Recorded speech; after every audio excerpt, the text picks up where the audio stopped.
I.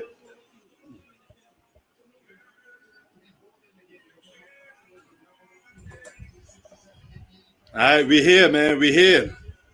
Draft pick going down. Detroit Pistons has a few minutes to make their first draft pick. This the pick.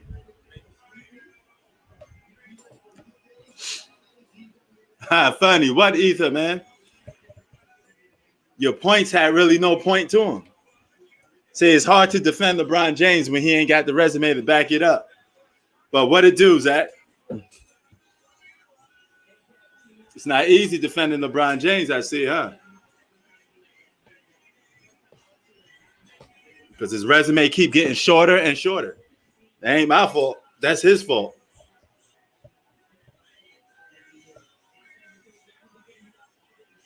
Now, let me try to see something right here, though. Hold on. Can anybody hear me? Can you hear me? Is the word that I want to know because I've been having problems with my audio.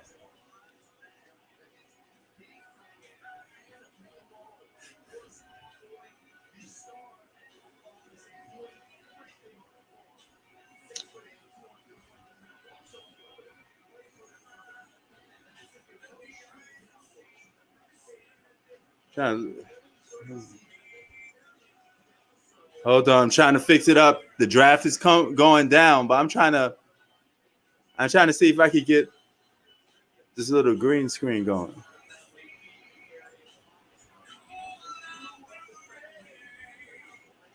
Okay, so what we do here next?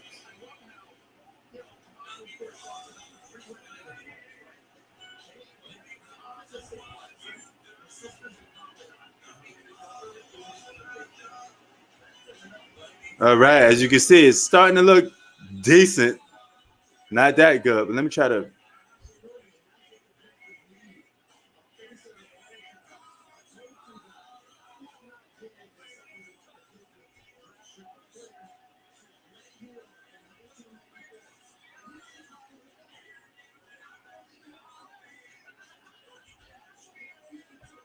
All right. I ain't saying nothing yet because I'm trying to fix this screen. So hold on. Just give me a few minutes.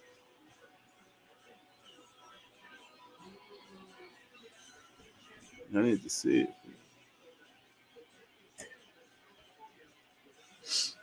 Perfect. Perfect. That ain't my living room though, so I don't know why that gets that background like that. This is much better.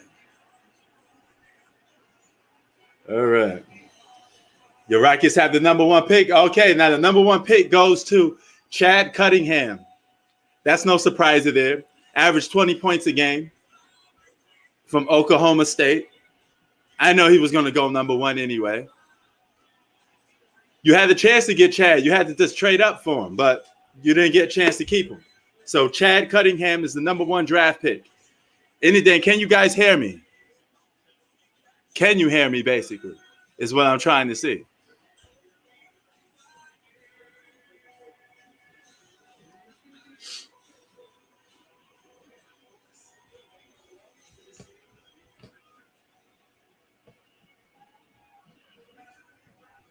All right, much better.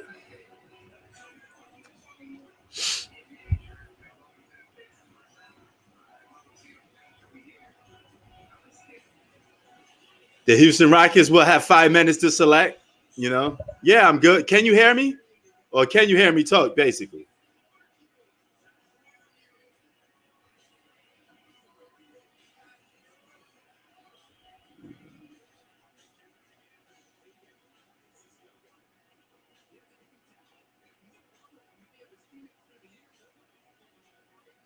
Trying to get the right.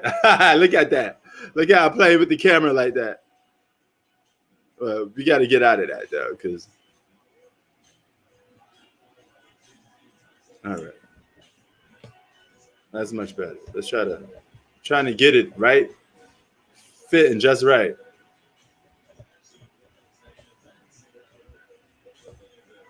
All right. Now that's more perfect. Yeah, your Rockets got the second pick. You got 4 minutes for the Houston Rockets to make their pick. So far, Chad Cunningham is the number 1 draft pick. Golden State Warriors got 7 draft pick. They got 14th draft pick. Other news in the NBA today, the Lakers may make that trade. It may go down tonight. They may form their big three. LeBron's third big three. He loves those easy championships. What can I say?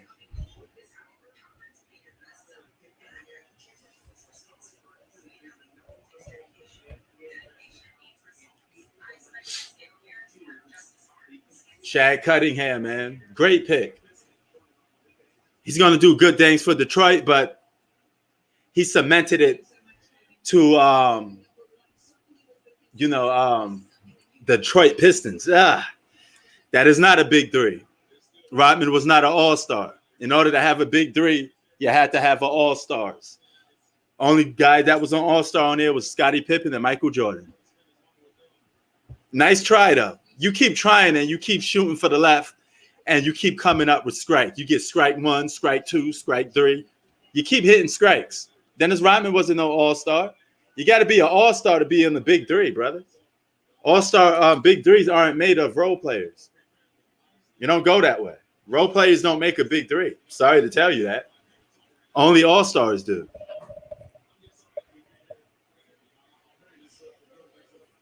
And Jordan's first three-peat still with just Scottie Pippen, no other all-star. He was an all-star on the Pistons, okay, but he wasn't an all-star on the Bulls. He was past his prime. That doesn't mean nothing. Were you an all-star and the best player at your best when you was on that team? And the question is, he wasn't. LeBron is taking guys in their prime while they're all-stars and forming big threes. Big difference. Drew Holiday was an all-star in 2013. Your point? Is he an all-star now? Question is no. Giannis was the only all-star on that Milwaukee Bucks team this year. Giannis and Giannis only. Michael Jordan was only a all-star as well. On 1991. Michael Jordan was the only all-star on the Bulls in 1991, brother.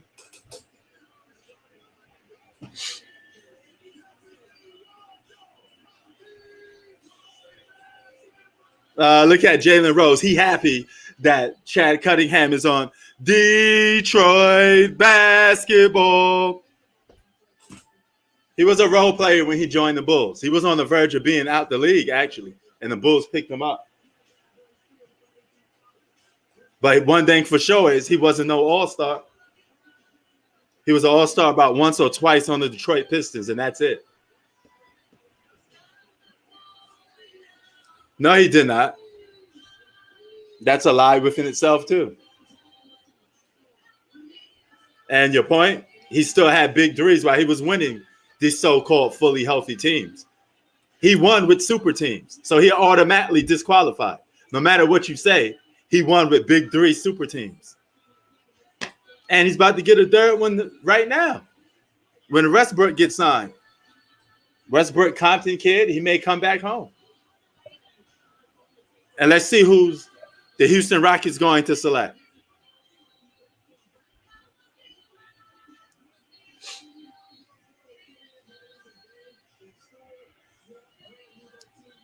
Bro, LeBron teams won with super. He won with super teams. So all your so-called adjustments don't make no sense, bro. He won with super teams.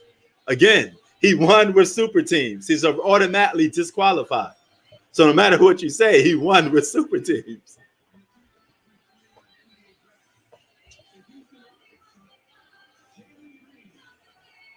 You know, a lot of people beat teams when it was healthy. So did Mike with no super team. So it's more impressive. Jalen Green is the number 2 draft pick for the Houston Rockets. Are you happy with that pick?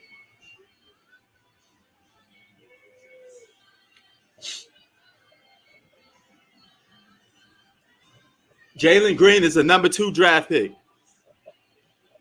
Why are you sad?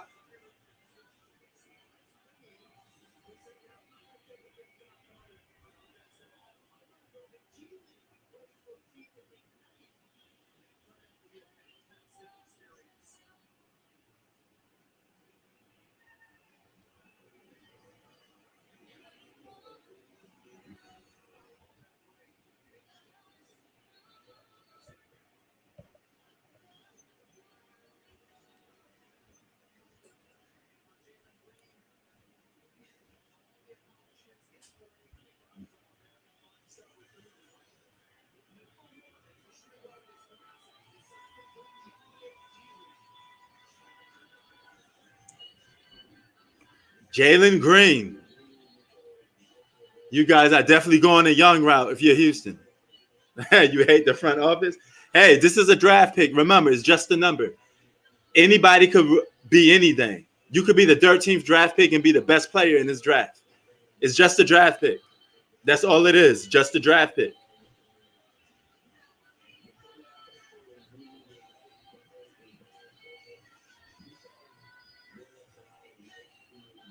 You can see what?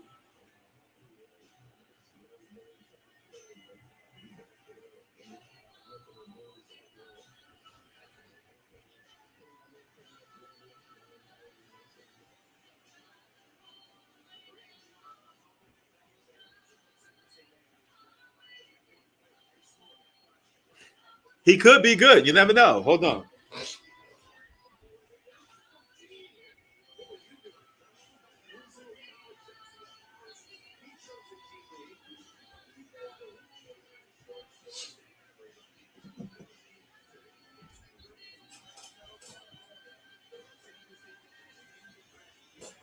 Okay, let me try to hit it against the wall, man.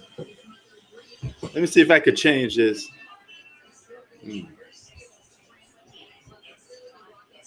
Well, I may just go out of that. Let me just go out of here, man. I go out of this screen right here.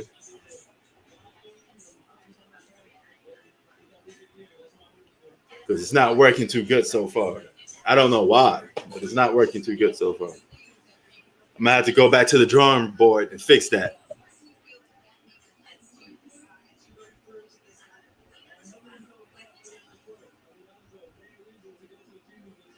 Next is the Cavaliers. The Cavaliers, another team that had great draft picks. Well, at least number wise. Always getting a 1 through 5 draft pick is the Cleveland Cavaliers. Oh, no.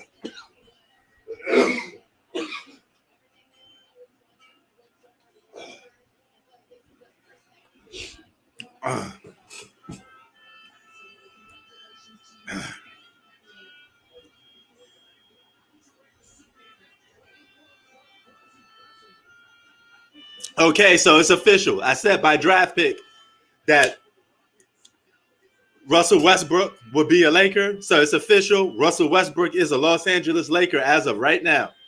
The trade is already went through. So LeBron James has his third big three super team.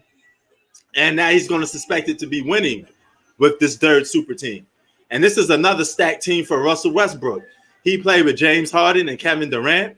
He played with Paul George and Bradley Beal. He played with a bunch of guys. And now he's playing with another big three. You know, this is his second big three, so to speak.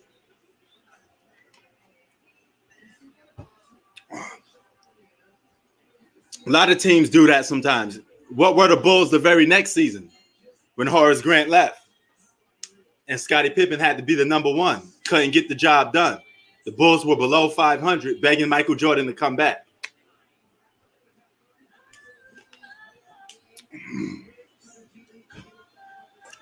Bulls were a good team, yeah. But Jordan didn't play with as much as talent as LeBron James did. That's a fact. And the story. LeBron has his third big super team. He's playing with Westbrook, Anthony Davis, and himself. Big three.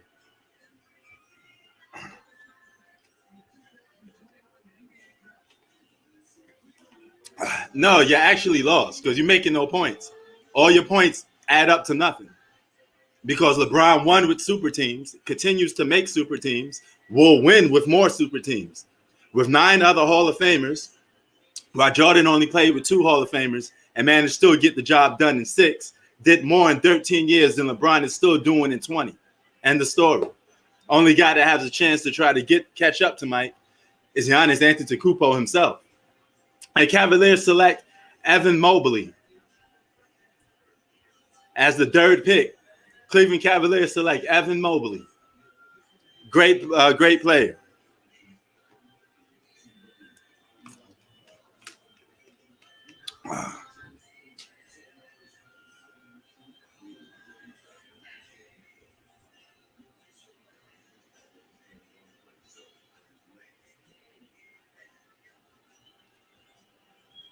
So the Brooklyn Nets have a big three, and LeBron James has his big three with Russell Westbrook. Okay. Lakers have a big three. They officially have a big three. They're suspected to win. If they can't win with this, if all this help that LeBron gets, it's a shame.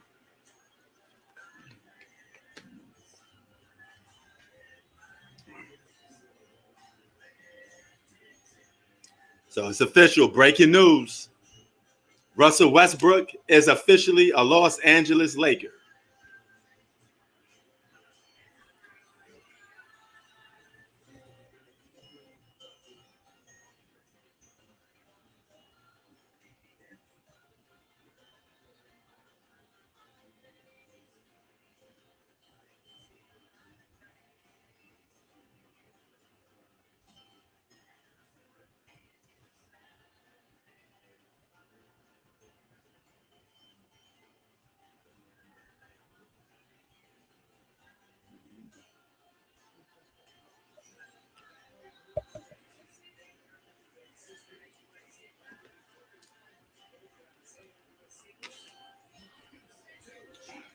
Even Evan Mobley, third pick for the Cleveland Cavaliers. Chad Cunningham, number one. Number two, Jalen Green. Now we up to the fourth draft pick by the Toronto Raptors. So I don't want to hear no excuses. You got your big three. You got solid role players. You're going to continue to stack the deck. Let's see you if you can win again, because you have a chance to try to win again with a big three, another super team. Russell Westbrook, yes, he's officially a Laker.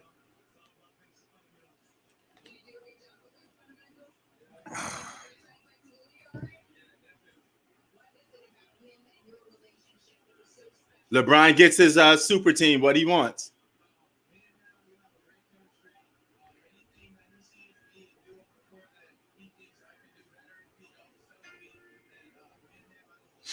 So there should be no excuses for Westbrook. He ring chasing.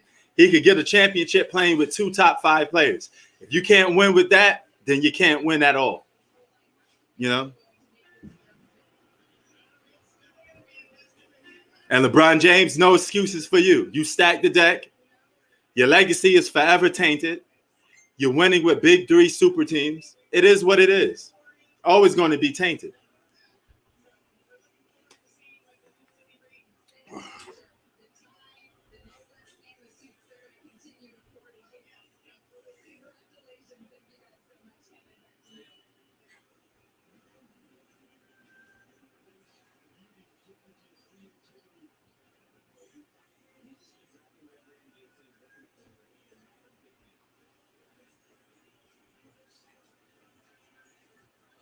And Russ Westbrook, king of triple doubles, will forever. Another Hall of Famer. This is LeBron's ninth Hall of Famer that he's playing with. His ninth Hall of Famer. You can't make this stuff up. This would be his 10th Hall of Famer if you add in Dwight Howard.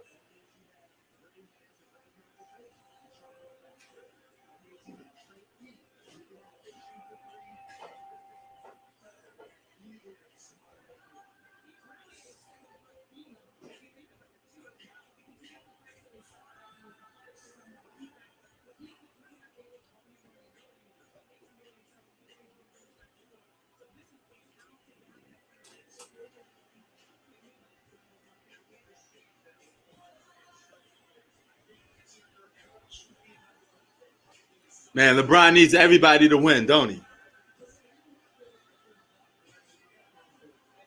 And if they can't win with that, that's crazy.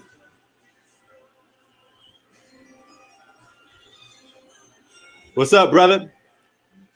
Nah, I said in my other video, yo, Ted, can you hear me? Yes. Why Westbrook? Why? Fix my audio real quick. Maybe something wrong with my audio.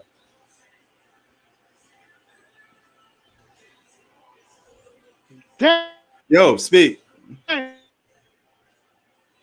Man, what's wrong with my audio? I can't seem to hear nobody. Hold on for a minute.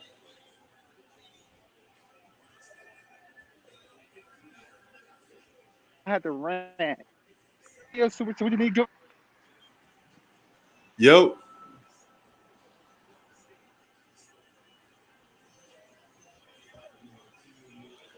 Oh Lord, why super teams? Why? I can't get these speakers aren't working. Why?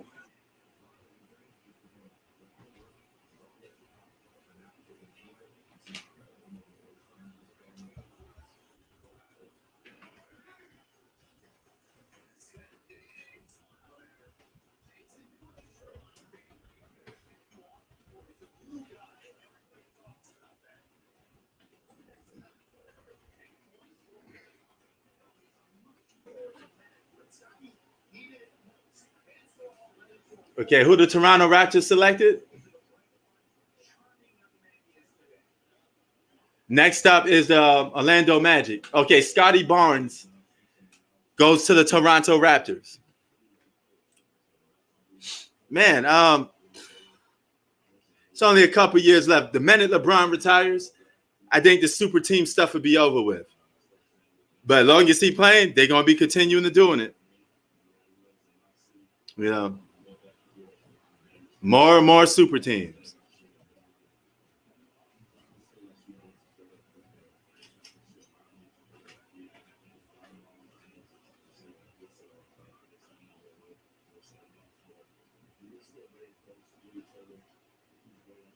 All right, I'm trying to plug these speakers in and see if they work. Hold on.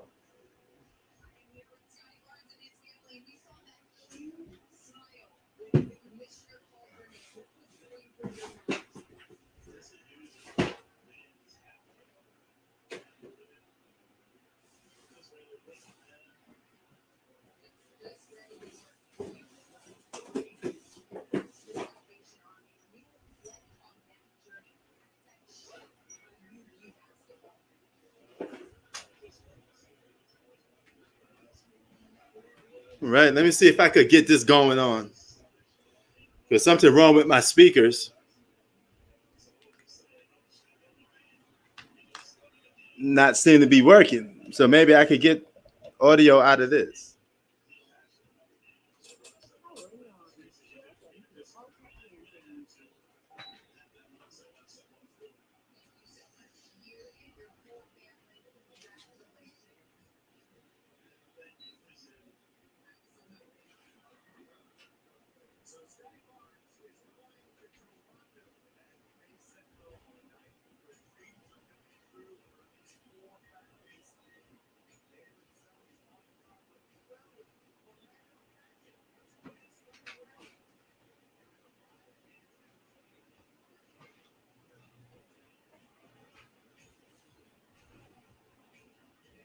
All right. Now I'm gonna put the link in one more time to see if I can hear you guys speak through this microphone. But something's wrong. I don't know what's going on, but it is what it is.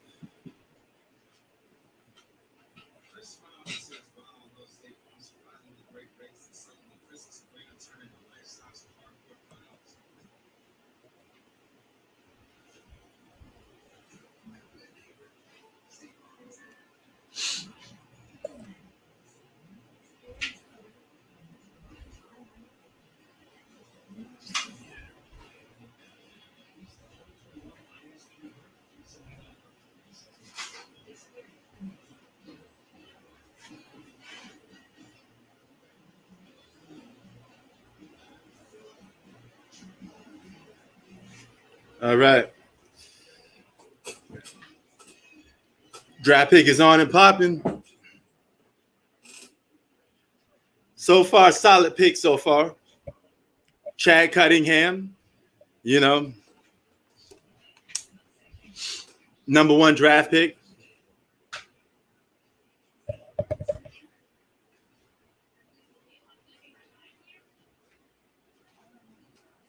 Nobody's downgrading. So how are we downgrading? Jordan won 3 championships the first time around. Scottie Pippen wasn't even an all-star, bro. Has LeBron ever did something like that? No. How's it downgrading? We just speaking facts. LeBron played with multiple big 3 superstars, all-stars at that. I mean, something got to be wrong with your mind if you don't see that. Guys, you continuously saying you think John Paxson is better than a Russell Westbrook or a Kyrie Irving? John Paxson's not even an all-star, man. So what are you talking about, bro? Means let's stop the cap. Let's just keep it 100. Nobody played with more Hall of Famers in recent years than LeBron James. Period. Jordan played with 2. LeBron played with 9. LeBron has super teams. Jordan had no super teams. End of story. There's nothing more to say.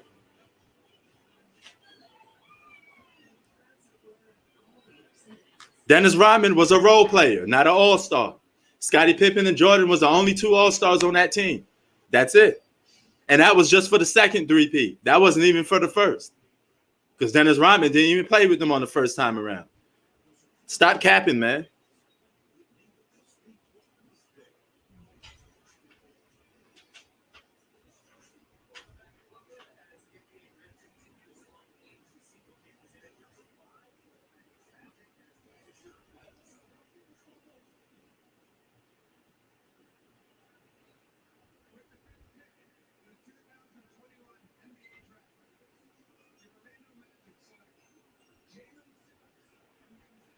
You're not Ethan nothing, bro. You're just not making any sense. But I understand it's entertainment for you. But you're really not making no good points. Jalen Suggs is the draft pick for the Orlando Magic. You know, but I respect it, though. I see where you're going with this. But it makes no point. All your points don't add up to nothing. You just got to be factual here, man.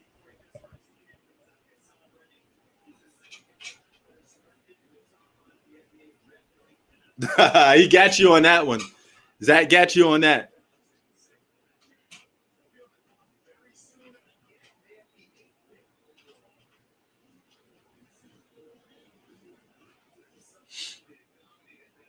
The 5th pick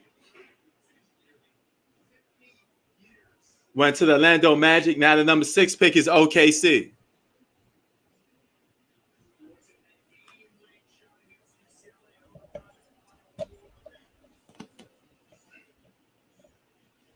Okay, I got speaker out. Yeah, I know you're just messing around, Z. But guys like Freak, he don't get it. He don't understand. You know, number 6 pick is going down. They got 1 minute. Oh, wait. How many minutes they got left? The guy that you wanted on the Houston Rockets, Zach, he's going to the Orlando Magic.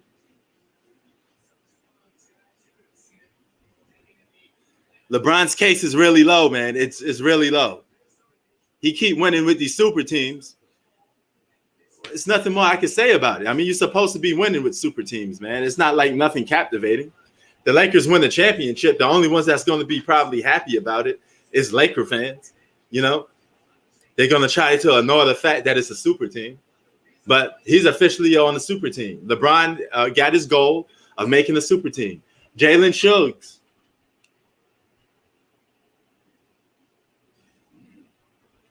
is a number 5th draft pick.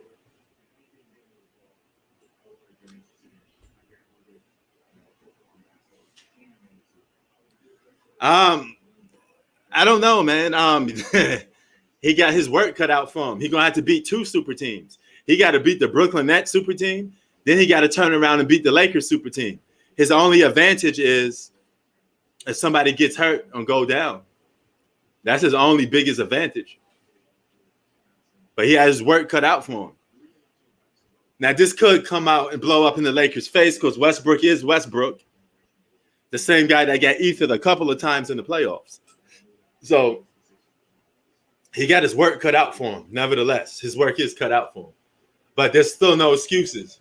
1 big 3 and another big 3, 2 super teams. And it's funny, the guys that on super teams are the guys that normally known for it. Kevin Durant and LeBron James. 2 super team guys. Moving that needle again.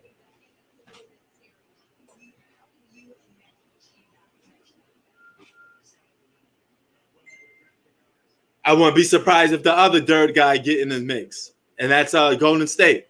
Maybe Golden State will have a super team too. No. They're next. They could probably get Bradley Beal. Reports that the Golden State Warriors would get Bradley Beal. So that's 3 super teams, assuming if Klay Thompson is back the way he is. But this won't qualify as a super team because Klay Thompson is not an all-star anymore. But he has to still prove himself, you know.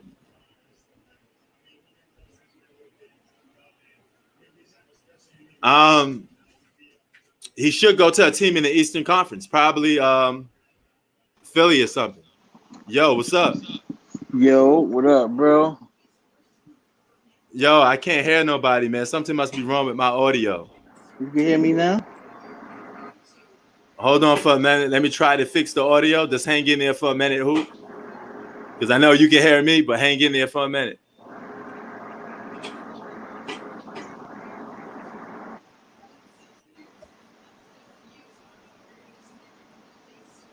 Yeah, man, I'm having problems with my audio. So I can't hear you. Damn, what about now?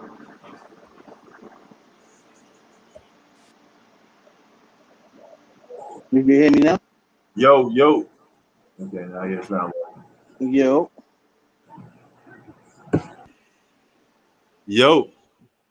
You can hear me now? Yo. Okay. It's good now? Hoop. I can't even hear you, bro. I'm pretty sure. I don't know if other YouTubers other guys in the chat can hear you, but it's just something wrong with my live stream or something, I guess, man. The audio is really out there. What about now? It's good now? No. Still nothing? I can't hear you. So I'm going to go up to the number 10th draft pick. Then I'm going to restart this day. I'm going to be back at it when I restart it just to see if I could get something going on with this. Because, you know, you need help or you got it? Well, it looks like you mastering that. Hannah's mastering putting stuff together now. She putting together the chair that's going to use for my live screens. But yeah, man, I don't know what's wrong with my audio. It's just not working.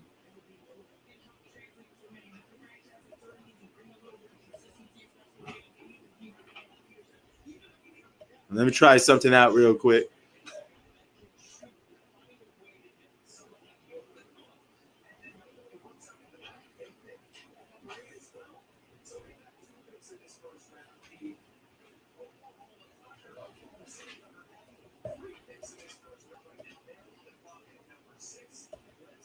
What's up, brother? Westbrook on the way. Yeah, bro, I can't hear nobody. I know some people want to come in.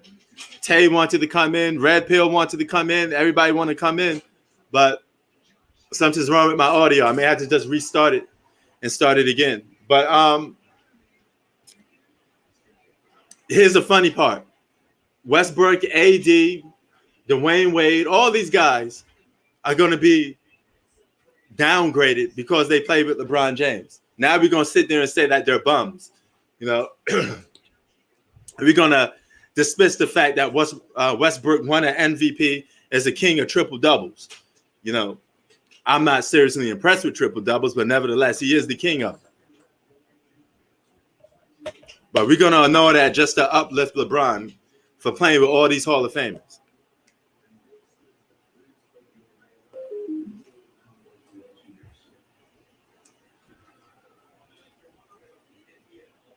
And that's just crazy, man. The number 7 draft pick is coming by the Golden State Warriors. Josh Giddey is the 6th draft pick by the OKC. He's actually on my thumbnail. And he gets drafted number 6.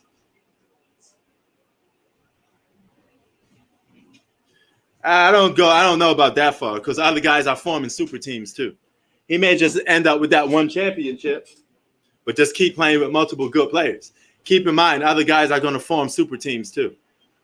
So I told you guys, don't get so caught up with the Brooklyn Nets super team because somebody else is going to counter that and make their own super team as well.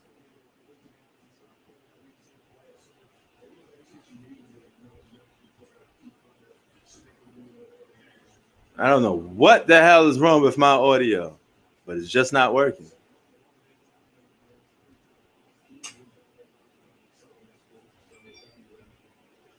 Why you get my thumbnail? I don't know, man. It was just one of the stuff that I searched out, and for the draft pick, his face and the name draft pick was in there for the 2021. So I just used that.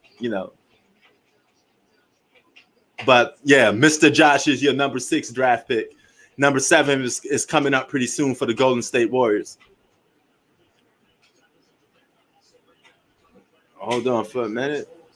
While I'm here, I'm still trying to fix my audio issue. I may have to just restart it to fix my audio issue.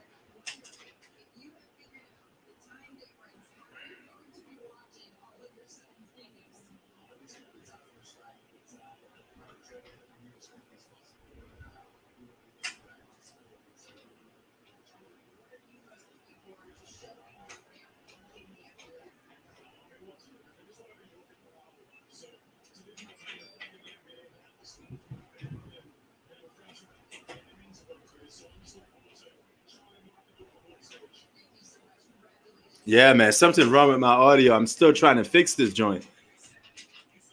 Always something, man. There's always something going on. This is when technology goes bad. Always some flaws going on. That's why you always got to have backup sometimes.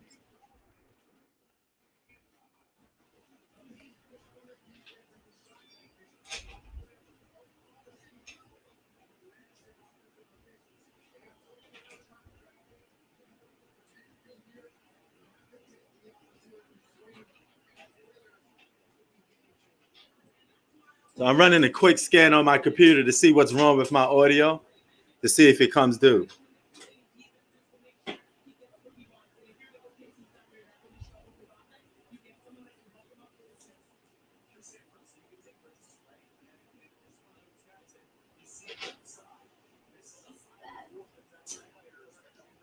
What happened? Some of this is not like fit in the room. All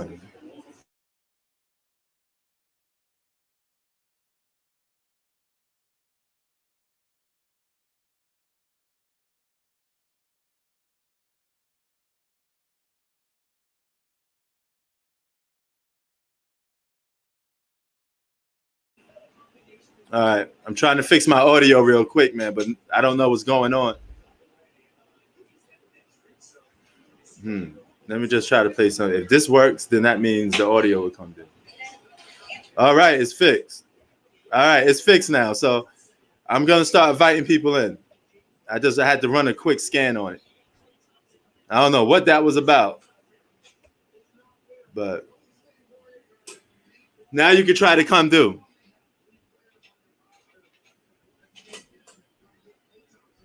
Yeah, the Warriors was trying to trade these picks because they were trying to form a super team too.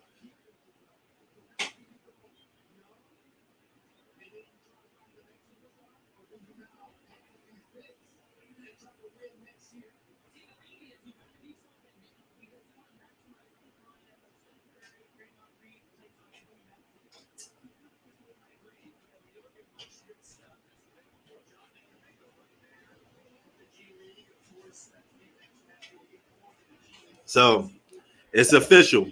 Westbrook is a Los Angeles Laker. You can try to come in now, Hoop Facts, and see if it actually works. Because I just had the audio going on. So if I could play the audio from just a regular video, it works. All right, let's just move it out. Oh, yeah, it's working. I heard the beep sound. So my audio is back working.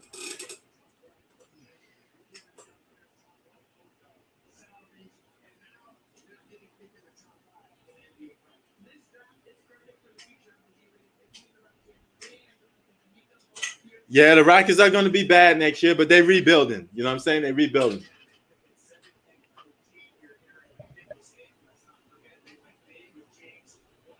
So rather it's Tay Davis, Red Pill, Hoop Facts, anybody, come in and let me see if I can hear you.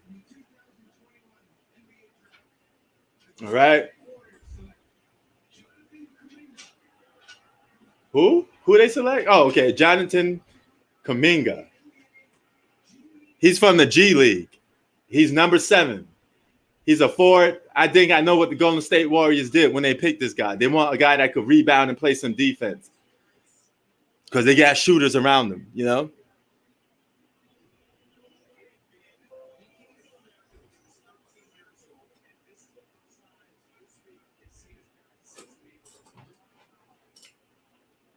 Hold on.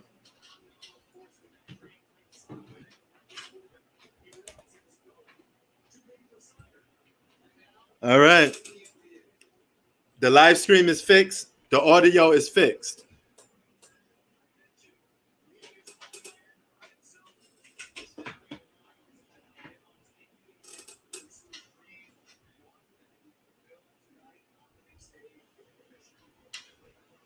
Jonathan gets selected number 7 by the Golden State Warriors. See how I'm going to move it down a little bit so y'all can see? Then boom. See, when I start getting everything fixed, this will be right here. And this will stop, prevent some of the audio issues that I'm having. Because I got a lot of stuff hooked up that's new. That's coming down to it. So it's going to have problems.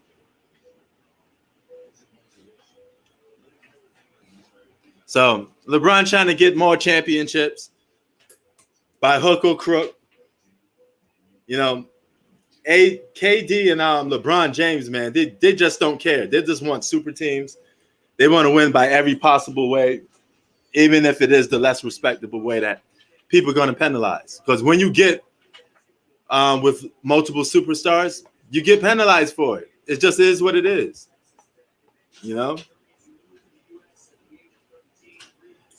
But if Giannis could pull off another championship in this super team era, man, that'd be something. That'd be something.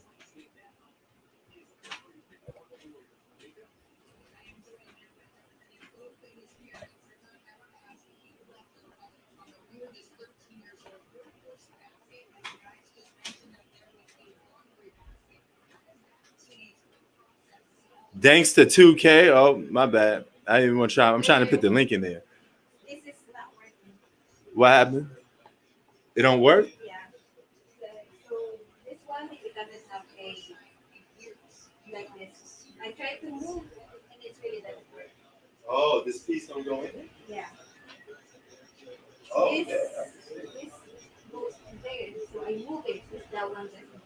So, Wait, does this go here? yes. Is it backwards? Is it backwards? It's nothing. It's a front. It's just this place. It's not working. Oh. This piece is not working. See? Oh, okay. So I guess I have to live. As long as the other 3 is in there, this should be good. I don't know why the other piece is not connected. You know. There's always something like you. What's up, man? What's good, son? Nothing much, man. I cannot believe the trade went through. This will be a bad look for the Lakers, man. I think they'll be regretting this trade, to be honest with you. Say that again. I said I think the Lakers will be regretting that trade, to be honest. Oh, okay.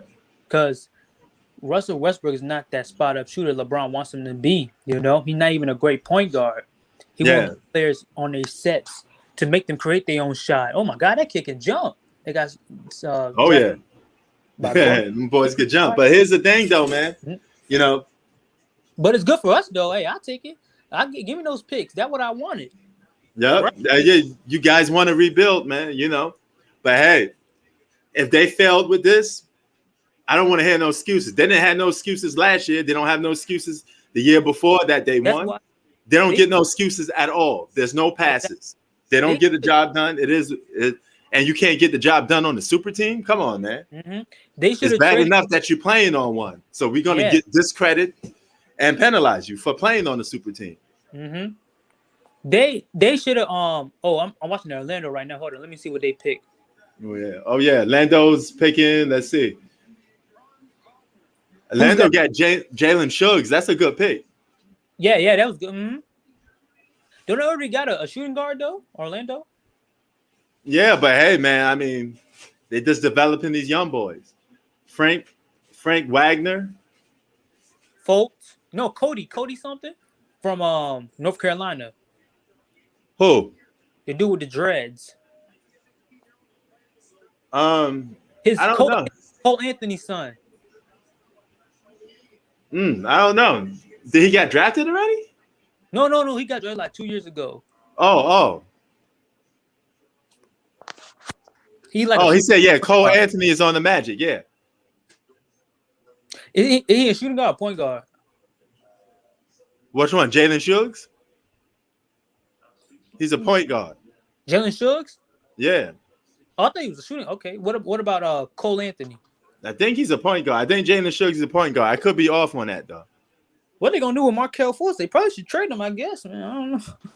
Man, Markelle Fultz turned out to be a dud, though. But what you gonna do though? You gonna have 3 shooting guard? Well, all right, we'll see. Word. What's up, Hope? What up, y'all? Trumps, what up, man? Word. All right, so LeBron got his super team. He been wishing on the star for one, and he got it. That nigga's a bitch. Draft picks, yeah, man, it's just weak. It's weak from the get-go. And I keep telling people that's going to be his legacy, forming these super teams, man. This is his 9th Hall of Famer that he's playing with. Nobody has won more than LeBron James with all this talent that he has. Prince, can I say something real quick? What's up? Man, they should have traded to get Buddy Hield, in my opinion. I think that would have been better. That would have been better because Russ. That's a bad trade. They will not win. They will not win. They're not going. They might not win with Russ. Man. Well, if they got Buddy Hield, they will have to try to win the harder way with them actually putting more work in. But in this case, better for LeBron them. Don't want that. He want a super team. It'll be better for them because they get a spot up shooter that's cheap. And look, all 3 of their contracts. Oh my God. Oh yeah. They got more money, man. Oh yeah. Russ got check this out. All of them. That's good check for me, though. I don't care. What's up? Yo, nah, bro. That would have been terrible. Because you want to know why? They would have gave up. Listen. First of all, bro, they would have gave up Kuzma and Montrez for Buddy Hield. That is not that. You can just trade. No. You can just trade those 2 players. You can get better players. But just be cheaper and less money. I mean, if you just trade Kuzma, and what's the other kid's name? Montrezl Harrell, that would be good. But that's still bad, bro. Because you wanna know why? Because I feel Kuzma is gonna go over there and go do better than what the fuck Buddy Hield is gonna do. It's the Lakers' fault. Like the but Lakers, that'd be better for LeBron. Bro, they need to give Kuz. Bro, like my thing is saying they need to give Kuz the ball more. That's what the fuck they need to do. Give Kuz the ball more. It's like that is a ripoff, bro. Montrez and fucking who is it, bro? Montrez and Kyle Kuzma and Caldwell Pope that got traded. Yeah, bro, for fucking Buddy Hield, that's a ripoff, right? Right, P. Buddy Hield never made an all-star team. He never did nothing. So how you giving up? I mean, but hey, look at it like this though. At least the Lakers will have to earn a title the more better way if they got Buddy Hield. That's true. You know what? They should have tried to get like Dame Lillard or something. Damn. Like that. Dame or Bradley Beal. Those guys are idiots. This is going to be a chain reaction, man. This is going to be an explosion. This is going to turn the NBA upside down because you got two super teams now, and now everybody else is going to be looking at each other like, okay, what we going to do? Dame Dollar's going to request a trade. He's going to try to go and form something. Philly. He going to Philly, man. He going to Philly. It's over. He going. I promise you. Watch this. I'm telling you right now, man. How much I want to bet? This is going to be a big time trade, chain reaction of people forming super teams. Listen, this is dumb. The Lakers are stupid making this. They ain't going to the finals, man. This is my opinion, bro. I'm being dead serious, bro. They have a better chance going to the finals without Russ, with the same team they had. I mean, hey, Russ do have some shortcomings in the playoffs, so but that's still no excuse. You got those 3 guys on the floor. You're supposed to you're going to be heavy favorites to go to the finals and win it all. So is the Brooklyn Nets. Yeah, that's a good thing too. But now the Lakers are broke. Why you want to pay that dude? Thank God I made that trade. I'm happy. I'm not mad. That's why I'm not mad. I got a smile on my face, Prince. I ain't mad. you know. But you know, but we got Kyle Kuzma, which I like because that means because it be kind of weird to me, man. Because every time I see like a young player that the Lakers trade or they just leave, they start balling out. Like Oh yeah, Lonzo Kyle Ball, Kuzma, he definitely gonna ball out because yeah, like he gonna more have the green opportunity. light. Yeah, like But Lonzo Ball balled out. You got what's the other, Brandon Ingram, word. D'Angelo Russell, and now Kyle Kuzma left. It'd But be a here's the good. question though: what do you do with the Washington Wizards now? Because are you going to Hold up, keep Bradley Beal, or are this is you what going we to go. keep going young and just build up with draft picks? I Because got you. Bradley Beal may be like, okay, I'm out too. Yeah, I don't blame him. Listen, this is what we're gonna do. We He's might have rumored to be going to the Warriors, by the way. that'd be. Oh my goodness. Oh, okay. I'm gonna have a couple scenarios. I'm gonna talk for a couple kind of long, so you guys can come jump in. All right. Listen, if we trade Bradley Beal, let's just say Bradley Beal wants to trade. I don't blame him. We can rebuild or whatever. All right. We Yeah. can trade him to two teams. I want. There's only two teams. I don't care about no other team. We're gonna trade him to Philly, and we trade him to Philly. I want Ben Simmons. I Mm-hmm. want probably Maxey, and I Mm-hmm. want Tyrese. I want Tyrese, that light skinned dude, a good defender. I want him. If we trade him, and That's what's up. we're either going to trade him, and they got to give me a couple picks too. Philly got to give me a couple picks. Oh yeah. 2 first-round picks. I don't care. Either one first-round pick and another second-round pick. Oh yeah. And guess Okay. what? This Clippers are going to look at this and be like, hey, LeBron's stacking the deck again. Now we got to go out and do something. So they may go out and get a Kyle Lowry or something like that, because this is going to be a chain reaction. Yeah. If everybody's fully healthy, there's no reason for the Lakers to be losing. Mm-hmm. And yeah, and then our team will be good. I think we got a good chance of being like a 6th seed if we trade for Philly, because I want defense, man. That's why I don't really like to trade that much with the Lakers, because we don't got defense. We got the worst defense in the league, and it just got worse. Because Yeah. Kyle Kuzma don't play defense. Montrezl Harrell, let's not even think about it. Caldwell Pope, nope. Just Word. all offense. Which is, I mean, they're good. They're all right at offense, but I need some defense. You know what I mean? I But hear that. now we're gonna get hold up, who's that kid? Oh, I thought I knew that. All right, hold up. Okay, if we and another team we're gonna trade him to, if we don't get a trade for Philly, we have to trade him to The Sacramento Kings Golden State. get The Sacramento Kings got the kid Mitchell, by the way. Oh yeah. Okay. And now we up to the number 10th pick by the New Orleans Pelicans. We'll see. But yeah, man, it's going to be a lot of. I told you, I said this is going to be the most craziest summer for trades, because a lot of people are going to leave. Everybody called me crazy when I said, "Oh, Dame Dollar was going to leave," or Kyrie's going to be up on the trade block. A lot of people are going to be up on the trade block. Yeah. This is just the start, and this is day one of the draft pick. Okay, I said by the draft pick, Westbrook would be a Laker, and I was right, going in the middle of the draft pick. And yeah, I'm gonna say one more thing. If we and another team where we got trade Bradley Beal for is probably, if he wants to trade or we're gonna trade him, is the Golden State. This is what I want from Golden State. I want Andrew Wiggins. I want Anthony Edwards. No, not Edwards. What's the center they have? The young buck. I forgot his name. I want him. 2 first-round picks, and I want probably one more player on that team. I don't know who, but that's all I need. 2 first-round picks or whatever, and those only 2 teams I'm gonna trade. But you know, if we do something like that, because we're gonna trade Bradley if he wants to trade, and we got picks in the draft, so we can either trade one of the picks that are happening right now. Right. But for this draft, I want some defensive players. I don't want no offensive players. If I see to get an offensive player, I'm gonna come out retirement.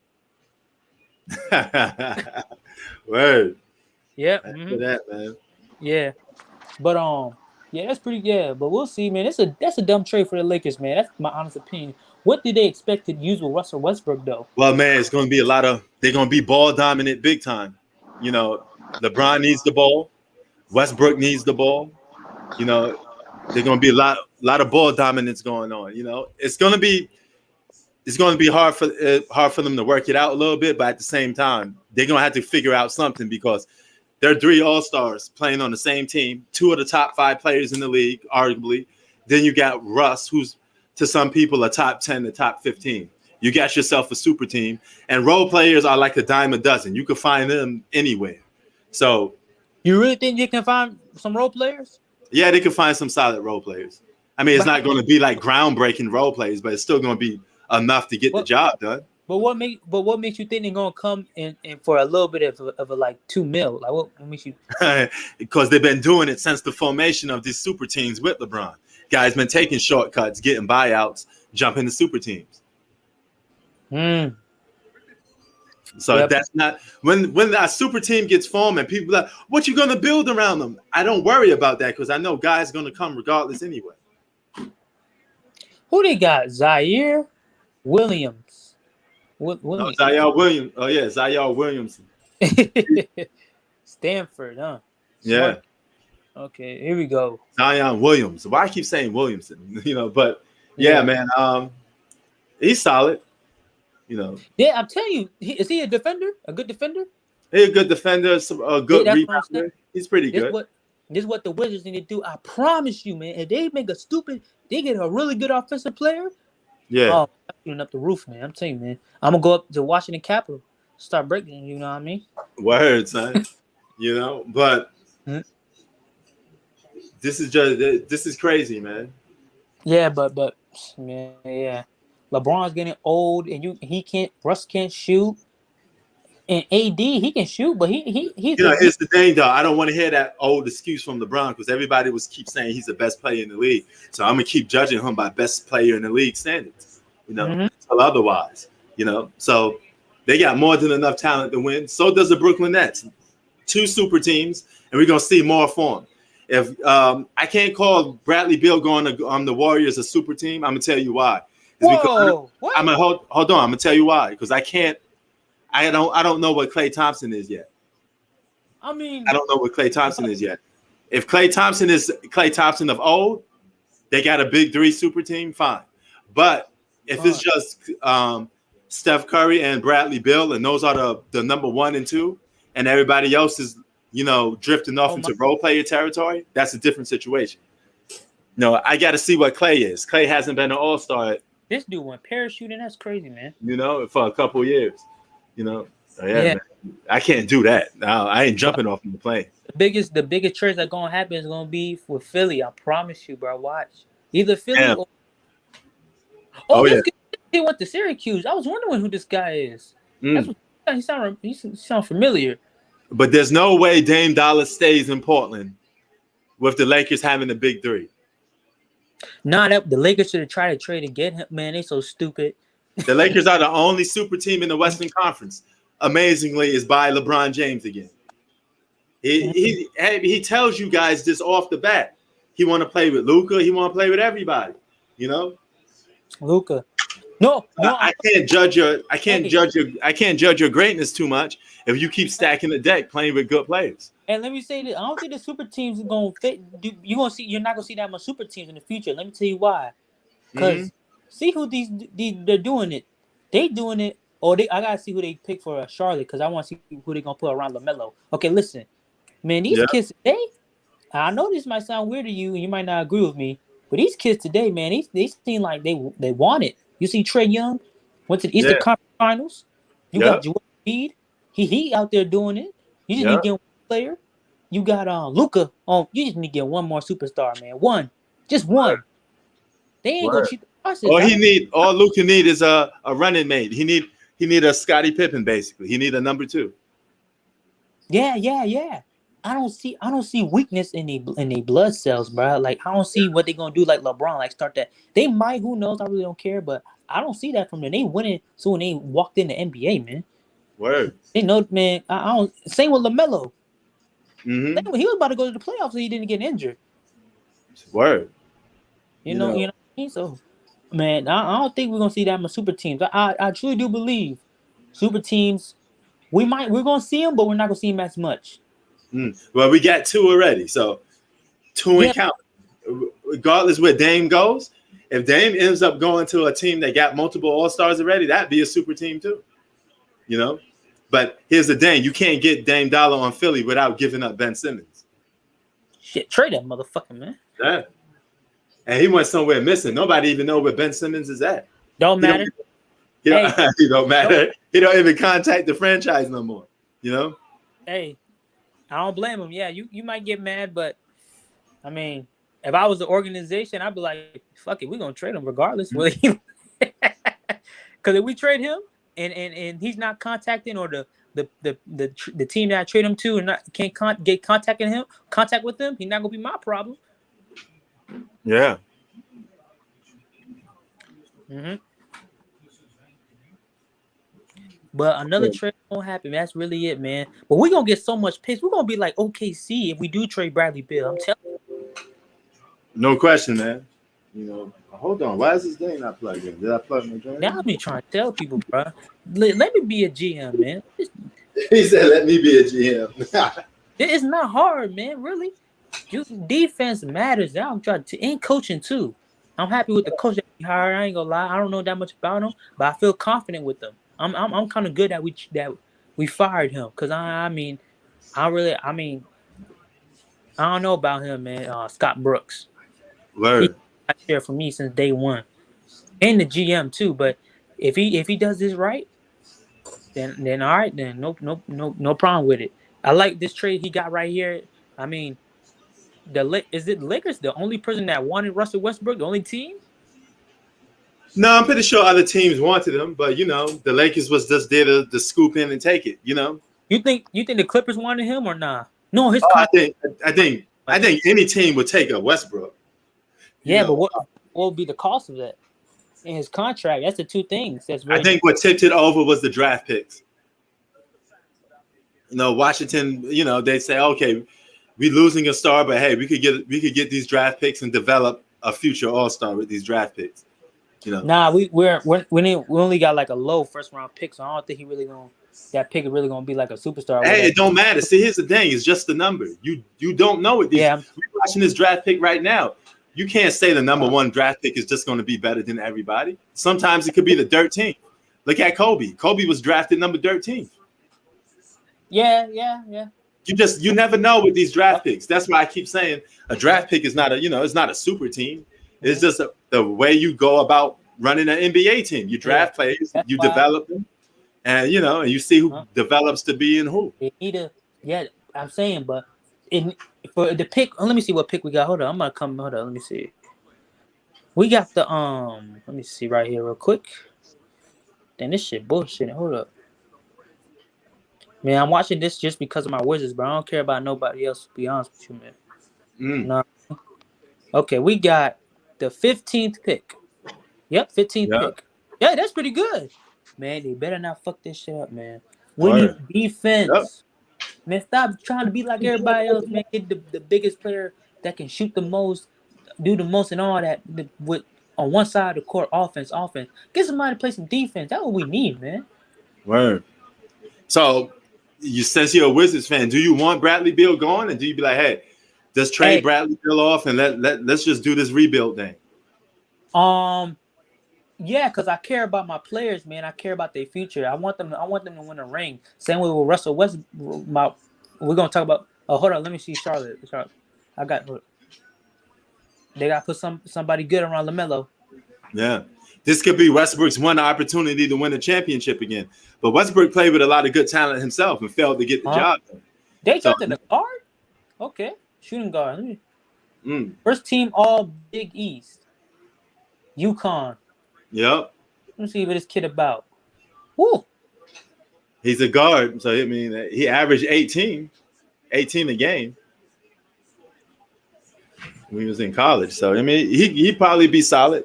Michael Jordan liked picking guards, man. This is Michael Jordan's franchise. Yeah.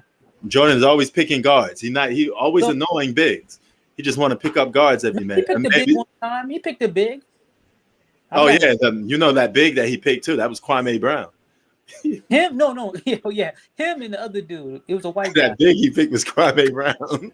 Yeah, him. He picked this white guy. I forgot his name. But I don't want to get too. Shout out to Kwame Brown, man. You know how Kwame is. Hey, Prince, you tell me. So Charlotte, they got two light skins trying to kill it, huh? Yep. Yeah, but back what I was saying, man. With the Wizards, like for me, I'm a big fan of my team and the best player on the team. But like I said, I want the best for him. He's not gonna win a ring probably in Washington. Probably not, to be honest with you. Who knows? Who knows? But you know, if he does, I'll be happy for him. If he gets traded or if he wants to trade, I'm not gonna get mad at that because I understand. Word. Dude, you're not gonna win, man. It's I mean, whatever. But you know, that's why I feel for my boy Russell Wilson. That's why we trade him to the Bears. Mhm. He's gonna get what he was gonna get everything. He got a defense, offense. We don't got defense in Seattle. Mm.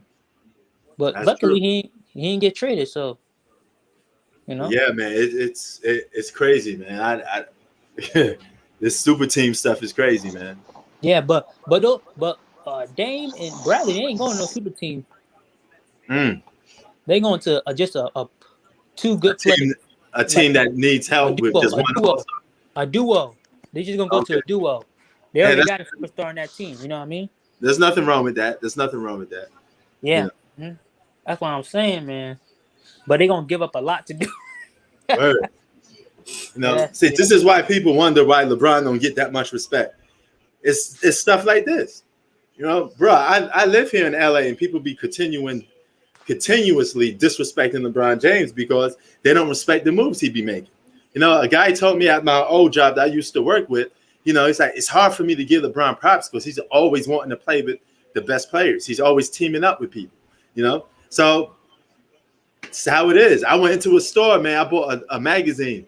It had Jordan on the cover. The dude was like, man, if you bought the magazine with LeBron on the cover, I was going to tell you, put that magazine away, you know? Oh, someone said that to you in California? Yeah, well, I was in the store. The dude was telling me, man, if you bought the magazine with LeBron on it, I would tell you put that away, put that crap away. Yeah. You know, what does that tell you? What does that show you? I didn't tell him to say that. That's just his own feelings. You know. Yeah. But the thing with like LeBron, yeah, you could say that. But I mean, I don't think it's a good trade to get Russ though. I think that's man.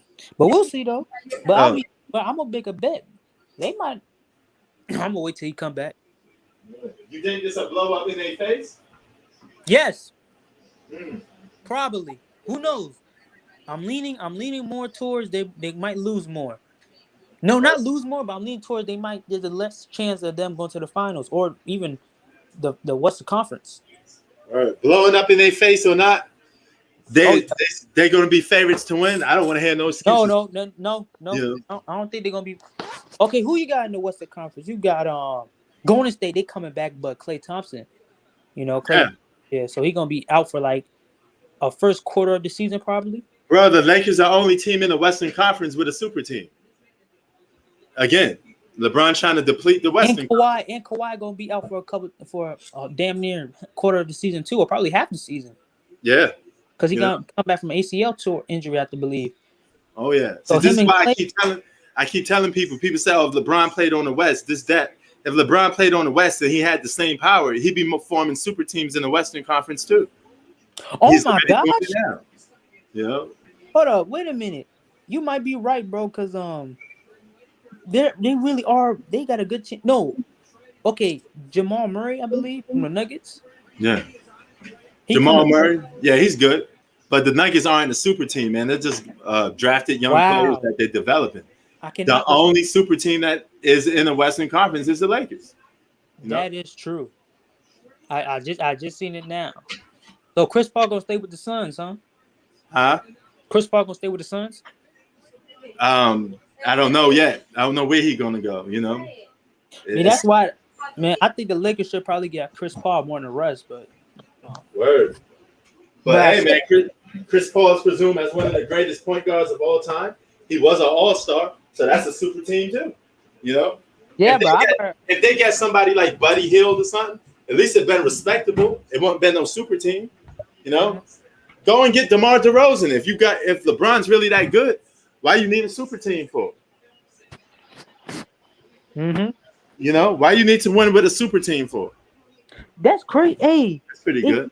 Hey, the power scale just switched. The Eastern Conference looks stronger than the West. It could adjust. Because hey, when they make this trade with Philly, which they will, you need more to pitch it in. It's gonna be Philly. Word. Hold on for a minute. I'm trying out my new chair. I'm kind of scared to do this because I think if I lean back on it, I'm gonna fall. Oh yeah. Trying to try out this new chair right here, but it feels good. It feels good using it. Yeah. You know? Yeah, like I was saying, man. It's crazy now because the power scale just switched. The Eastern Conference looks stronger than the West. Yeah, hey, yeah. You know why? Because LeBron ain't there to take all the players out the East. When he was in the Eastern Conference, he was the only one in the Eastern Conference with a big three. Yeah. Oh my goodness. That's crazy, man. Word. You got three of the best teams in the Eastern Conference. Or you could say, yeah. I can adjust it, but I need your help to adjust it. Oh, okay. Yeah, that's crazy, man. Word. But who's the number one? Who's the draft pick now? San Antonio Spurs? What number we up to right now? We had they drafted Joshua Primo from the D League, Alabama. Oh, okay. We pick 22. No. Pick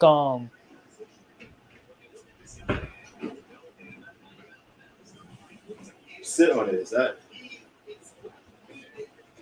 Word, man. oh, pick 12. Pick 12. 12 pick. Now, yeah. My Knicks got the 21st pick. I was saying y'all should get that defensive player or like a scorer, man. Like this is not that hard, man. Like, man, the Knicks, we got problems scoring the basketball. We got defense because we got Tom Tibbs got all the boys playing defense. We just limited on offense because our offensive shots come so hard. You know, it takes a while for us to get our own shot off. So we need like a guy that could score, that could put the ball in the basket. Hey, you heard that new rule that just got passed in the NBA? Nah. It's a new rule. It's called like no flopping. Like offensive players, they can't be shoving defensive players. They can't be flopping like you see James Harden be doing or Trae Young or like what's the other player's name? Word. One of those weak players always be flopping a lot. They can't be doing that no more. Okay. And that's what I'm talking about. That's why we losing in the USA basketball. You know why? Because it's weak. The rules. These players from other country, they pushing us and stuff, and we trying to say, hey, where my foul at? You don't call that shit, man. Word. I don't want to hear no excuse saying, oh, we don't have LeBron, Steph Curry, Kawhi, Paul George. That don't matter. We still got good players from the USA. Yeah, man. But I tell you, man, that's what Adam Stephen need to start changing. Just make it, man. I don't know no more, man. No, that's good. That's good because you know what? I was saying all last year that there's too much advantages for the offensive player. You kind of handicapping the defensive players. You know, the offensive player seems to get away with anything. Yeah, I'm saying help the big man out. Stop taking his advantages away and stop taking defensive players' advantages away. And that, you know, 3 seconds. I gotta be 3 seconds in the post. That's all you're gonna give me? But what happened? And stop giving too much power from them offensive players, man. Stop that, man. Hell yeah. That's why I'm saying people will always be saying. That's why I be looking at people that be saying Michael Jordan would have been good today. I'd be like, what? Man, you. That's crazy. Players in the 90s would have been good back then because they can't shoot. So you telling me they couldn't work on that? They 3-point shot? It's not even 3-point shot. If you could just put the ball into the basket, you got a lot of guys that just natural scores. Chris Paul is a mid-range scorer. You know, Kawhi Leonard is a mid-range scorer. He averaged 20 plus. Mike is a way better mid-range scorer than Kawhi Leonard. Imagine what he'll be able to do. And it's not like he won't be able to get to the basket and dunk and stuff. Jordan will average probably have like 35-point games seasons. He probably lead the league in scoring countless times. No, that's true. You can't touch him. He'll get to the foul line a bunch of times. He shoots over 80% in the free throw line. What would you? He would have the defense handicap. You won't even be able to be physical with him. So he'd be able to dunk, tongue out, everything, all day, every day. That's why I be saying too.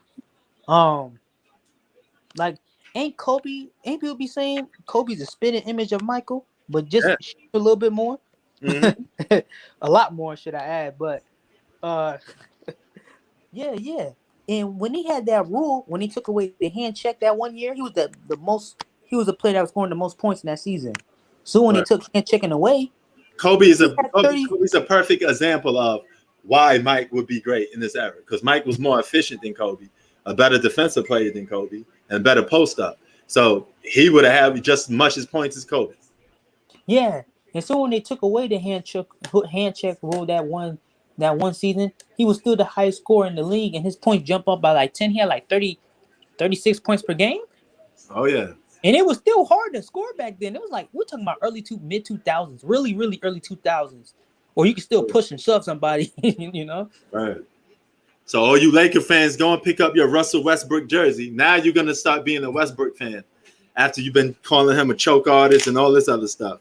But I And want watch he get downgraded. Anybody that plays with LeBron James, they're automatically bums. So AD was a bum. Dwayne Wade is a bum. All these great Hall of Famer players are bums because they play with LeBron James. He's the only good player on the team. Come on. You know. This would be stupid, man. I'm gonna tell my Lakers people, man. I'm gonna tell them, dude. I don't think it was a good trade, man. I mean, yeah, y'all might go to the finals, but I don't think y'all gonna win. Well, they will have to compete with Brooklyn. I think if Brooklyn's fully healthy, they go to the finals. Nah, I don't think Brooklyn gonna be Philly if they make that trade, man. I honestly believe in Philly for something, bro. I'm telling You you, think that trade? You think that trade gonna happen?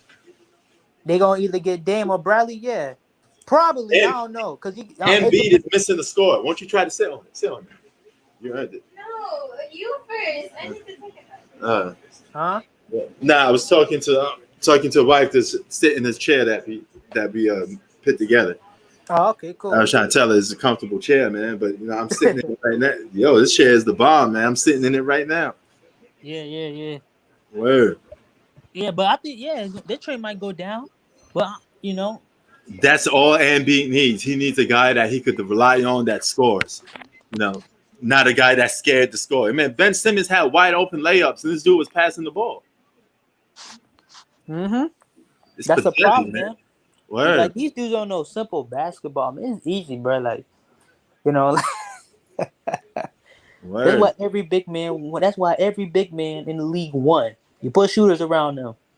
I don't know. Okay, the situation with David Robertson and Tim Duncan, okay, but David was getting old, and they were trying to build a team around Tim, so that's kind of different.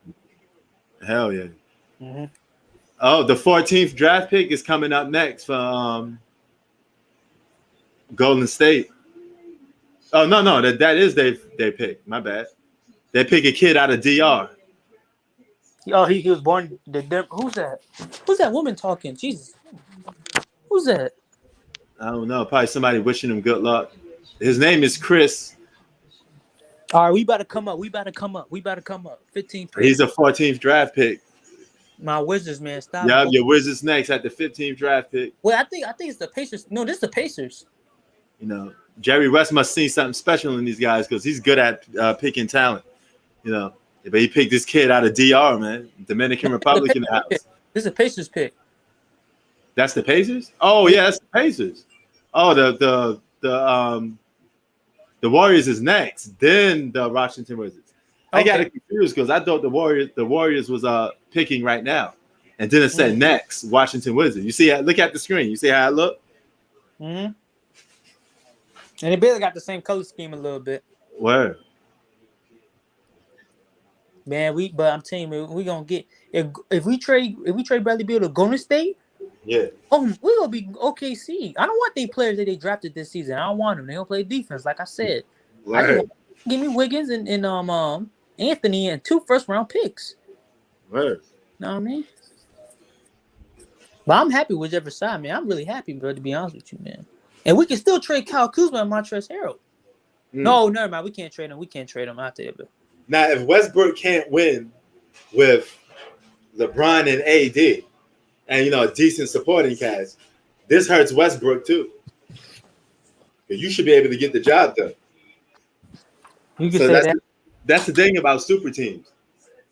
You don't get respect when you win with super teams, but you also get thrown under the bus when you don't win with them because people suspect you to win with them. That's true. And if LeBron, so you stuck in between a rock and a hard place. Either way, rather you win or lose, you still don't get the respect that you think you deserve. Exactly. If LeBron missed, if LeBron,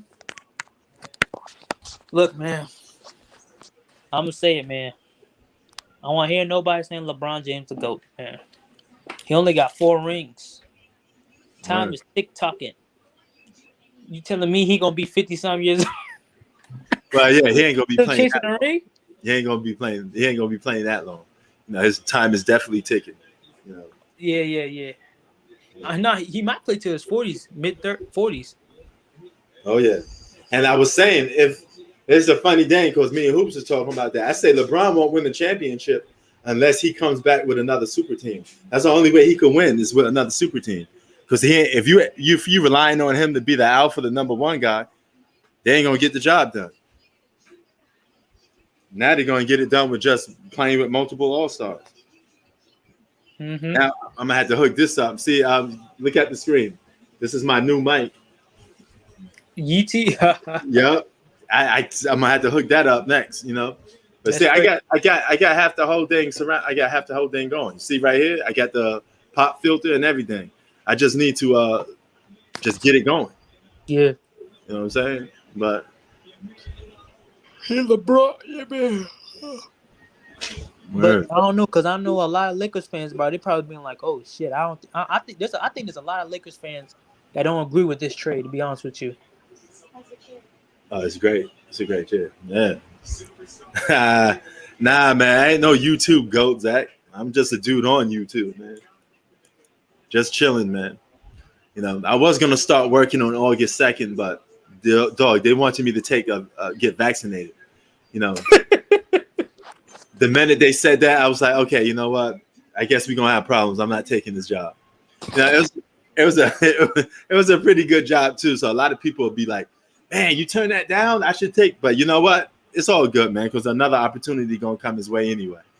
So it is what it is, and hopefully I won't have to get vaccinated for this new job. keep praying. Yeah. Right. I don't blame you, man.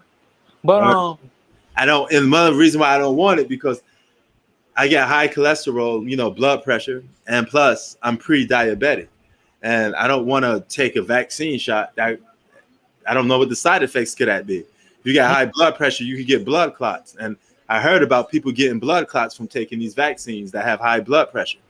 I'm not going to put my life at risk for some damn job. The job is still going to be there, but I'll be gone. hey, my best advice to you is just don't like get rumors from people or like just look at YouTube videos or whatever. Like actually go online and do research on it. Like type it in.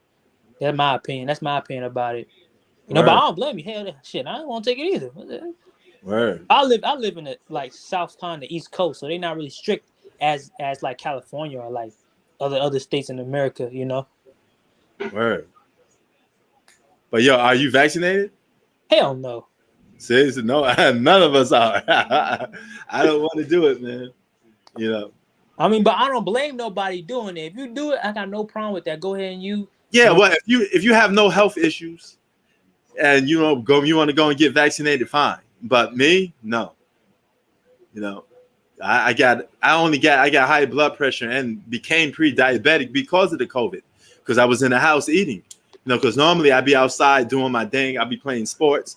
You know, but when you're in the house, you know, you eat some of the stuff that got sugar in it, man. Your blood pressure go up. Your sugar, you know, levels go up.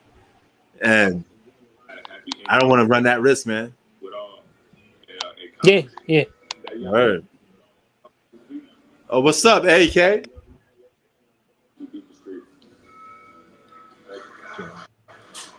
But yeah, oh yeah, you're watching. This is a poet or something? Huh. That's good.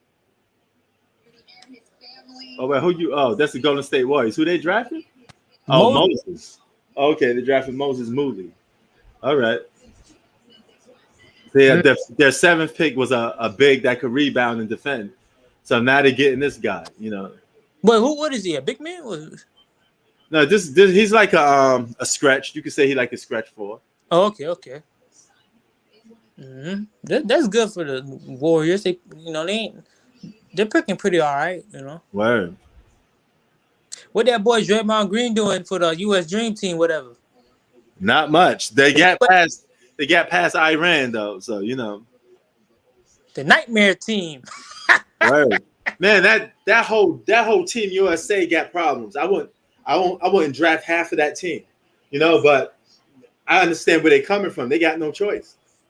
You really look at it, they got no choice, bro, because half of all the great players got hurt. Like my first 3 point guards would have been Dame Dollar, Steph, and Kyrie Irving. But you can't get 2 of them guys because they hurt. And my replacement, if one of those guys got hurt, would have been just a Chris Paul. I guess he didn't want to play. Mm-hmm. My shooting guards probably would have been. The pick is in. Let's see what your team did. Oh. What? Oh. Oh yeah. Terrence Clark, that dude that sadly passed away. Yeah, that's from the car crash. Yeah.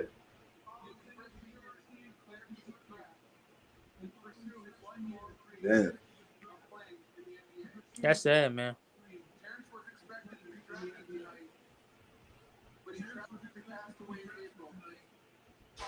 Yeah, that's what the green is low, man. You know what? Hey, I just got to eat healthy, and it go down. I'm pre-diabetic, which means I'm not diabetic. It's just a warning shot.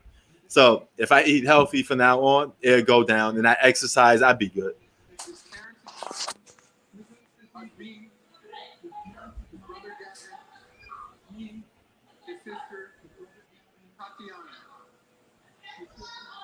Yeah, it's concerning for Brooklyn, but I mean, both of those teams got no excuses. They both got their big 3.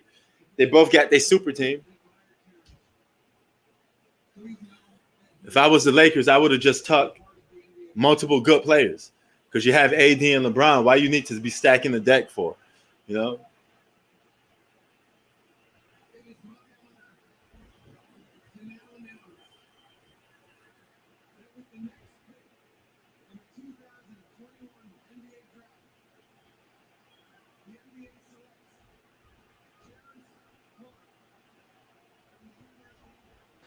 Yeah, in real life, if he was still alive, I promise he would have been drafted. Oh yeah. Oh yeah, he played for Kentucky too. Kentucky always got some good players. Mm-hmm. He would have definitely got drafted.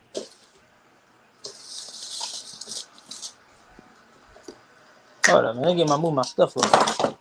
Man.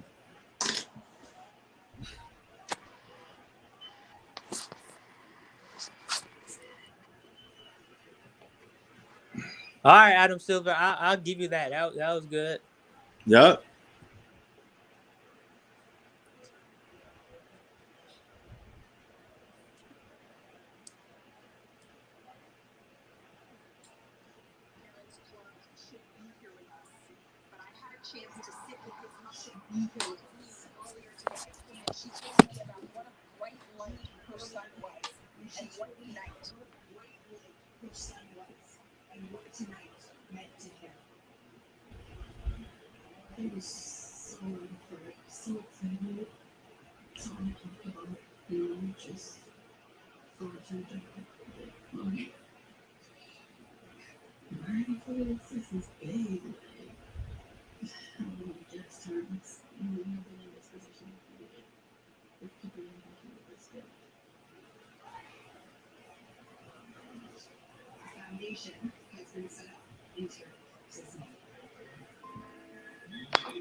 Now watch everybody make excuses for, this is not a super team. Go out of your way to keep protecting LeBron James. This is a super team. He's on a super team now. He got his super team. Absolutely. Don't lie and start capping for him. And say, oh yeah, it's good. No. Yeah, you're just saying that you're saying people that have problems with Brooklyn Nets forming a super team. So you should have a problem with the Lakers too as well. A super team is a super team. We didn't like the Nets doing it. Why would we like the Lakers? We ain't gonna give the Lakers a pass. Mm-hmm. Oh, what are they doing in Marvel? I gotta go check that out. What happened? They show some ad about Marvel, like a Marvel movie. Oh no, that's on Disney Plus. That's a TV show that's going to be on August 11th. You know? I just go, man. I don't got Disney Plus. I just got movie 1, 2, 3. You know what I mean? Mm. You never heard of movie 1, 2, 3? No. Oh, it's like some site you can watch movies for free and stuff. You know, like. But a lot of things be popping up. a lot of pop. Yeah. Mm. Yeah, it's like, oh yeah, I'm just trying to wait for this pick. Yeah, but for like college players, man, I think it'd be better than like let's say I had like a kid or something, and in college for like basketball, I tell them like, dude, I'll probably do 2 years. That's my best. That's my best. Word. That's what I would have done probably, especially when I'm getting paid. You know, I probably get 2 and then get my associate's degree, and I'll get the hell up on out there. Word.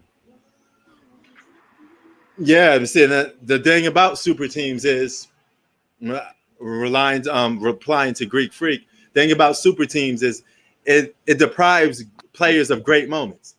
Remember, like AD hit Kevin Durant hitting that shot in Game 7 against the Milwaukee Bucks. If he was playing on a super team with Kyrie Irving and James Harden, it was fully healthy, that moment would have been taken away. You know, so it robs us of good moments because we can't see players. Giannis, we can't see players shine at their best moments because they're playing with a super team, so they fall back a lot. You know. Yeah. Mm-hmm. Right. Yeah. Hey, you see what happened with this rapper named DaBaby? Oh yeah, what happened? Oh, I thought you knew. Oh, it's kind of a long talk. I'm gonna talk about it on my YouTube channel. I'm gonna do it like a live, so probably tomorrow. Okay. Oh, all right. I'll check that out then and see what's going on. Yeah, but LeBron, he most definitely got a super team on his team now, you know. Oh but yeah. I don't think this is the right super team he should have done, man. Should have got like Chris Paul, Dame, or Bradley.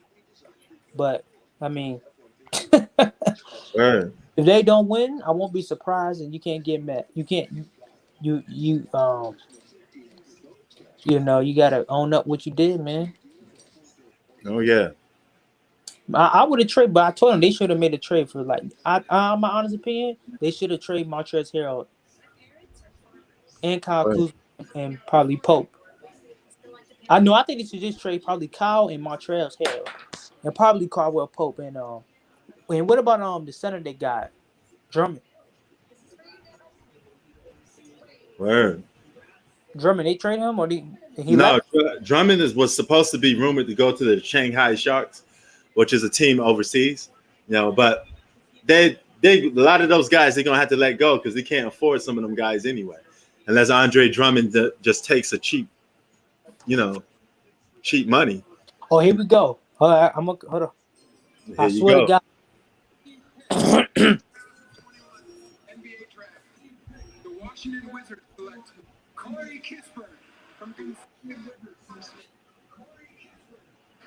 What? Bro, what the? Hey, he could be a shooter though, man. You never know. Good at defense. Man, I'm done with this, man. He could be a good shooter though, man. You never know. We already got shoot, bro. Oh my gosh, man. We gonna be horrible. We're gonna be worse, man. Man, I told these guys I don't want offense, man. What's wrong with this GM, man? Word.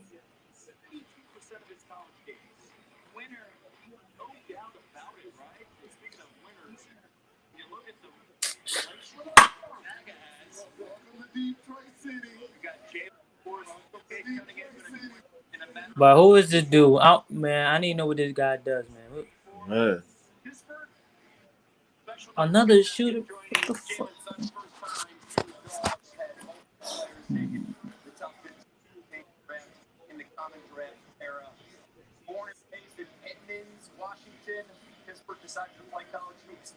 Of course, it affects Westbrook's legacy, bro. I mean, he's on the super team.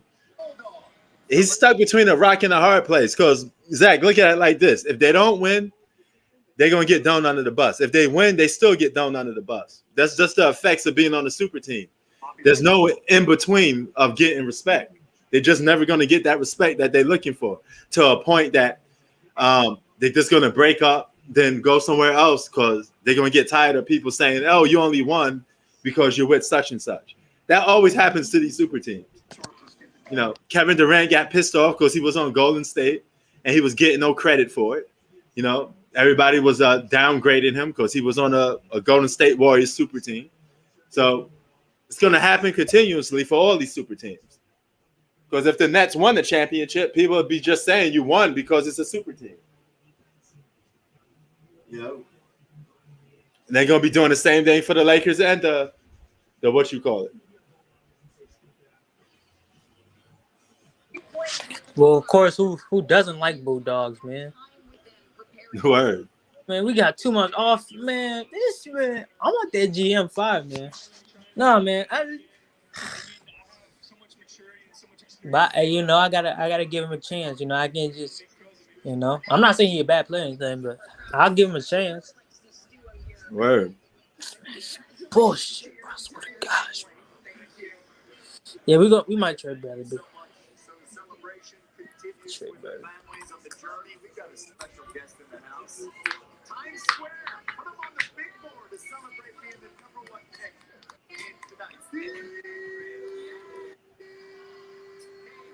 Man, if you got a super team going up against a super team, Zach, it is what it is. But whenever you win on a super team, you're going to get less credit. It is what it is. You're always going to get penalized for playing on a super team. It is what it is.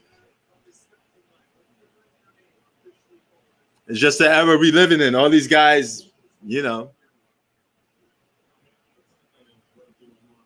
Dirk has a very respected ring in the NBA. But there's a lot of guys that, you know, won like that too. Hakeem Olajuwon won like that too. No other All-Star. You know. I want to say most respected in NBA history. I would say probably for that generation. Because, I mean, they were true underdogs. And they beat a super team in the Miami Heat.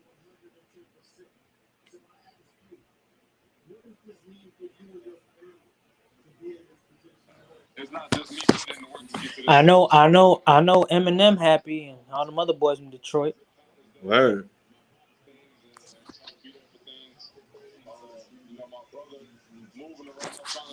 Do whatever you could to help me get to this point. My cousin going job to job. My cousin went job from job to get a work truck or a work car, whatever he could. He would hold on to it for 2 weeks, you know what I'm saying, just to take me to work out. So, I mean, it's so much bigger than me. I'm glad I got all them here. He got a daughter too, man. What's the deal with these kids making kids? Hey, man, these brothers not getting to. They're not waiting. They say, "Hey, I got millions of dollars. I'm just gonna lay it. I'm laying it down already." You know. Yeah, you know. Detroit. D. That's crazy, man. But how you feel about the picks happening, man? What pick you like the most and you dislike probably? Don't really agree with. Say that again. I said, what picks you agree with and what picks you disagree with? Oh, and I like pretty much all of them, man. I don't got really much of a problem with them. You know, I thought the Rockets, not the Rockets, Detroit picked up Chad Cunningham. That was a given because he was rumored to be the best player in the draft. So I know they was going to pick him. You know, I do think that the Houston Rockets should have took Jalen Suggs. You know, me and Zach both agreed on that. I thought they should have picked him. But you never know, man. He may pan out to be good. Their pick may pan out to be good. And here come OKC. What about you? Any picks that you like or disagree with? I like all of them. You know, there's not really one I disagree with, honestly, except for my Wizards. My Wizards, I don't like that one. Hey, man, who knows? That kid could be the next Cal Culver or something.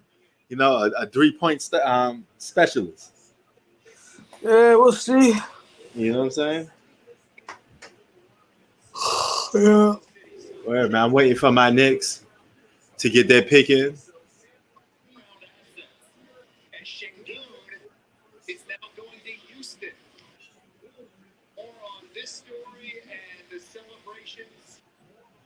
dreams becoming reality here in the first round, the NBA draft on AD.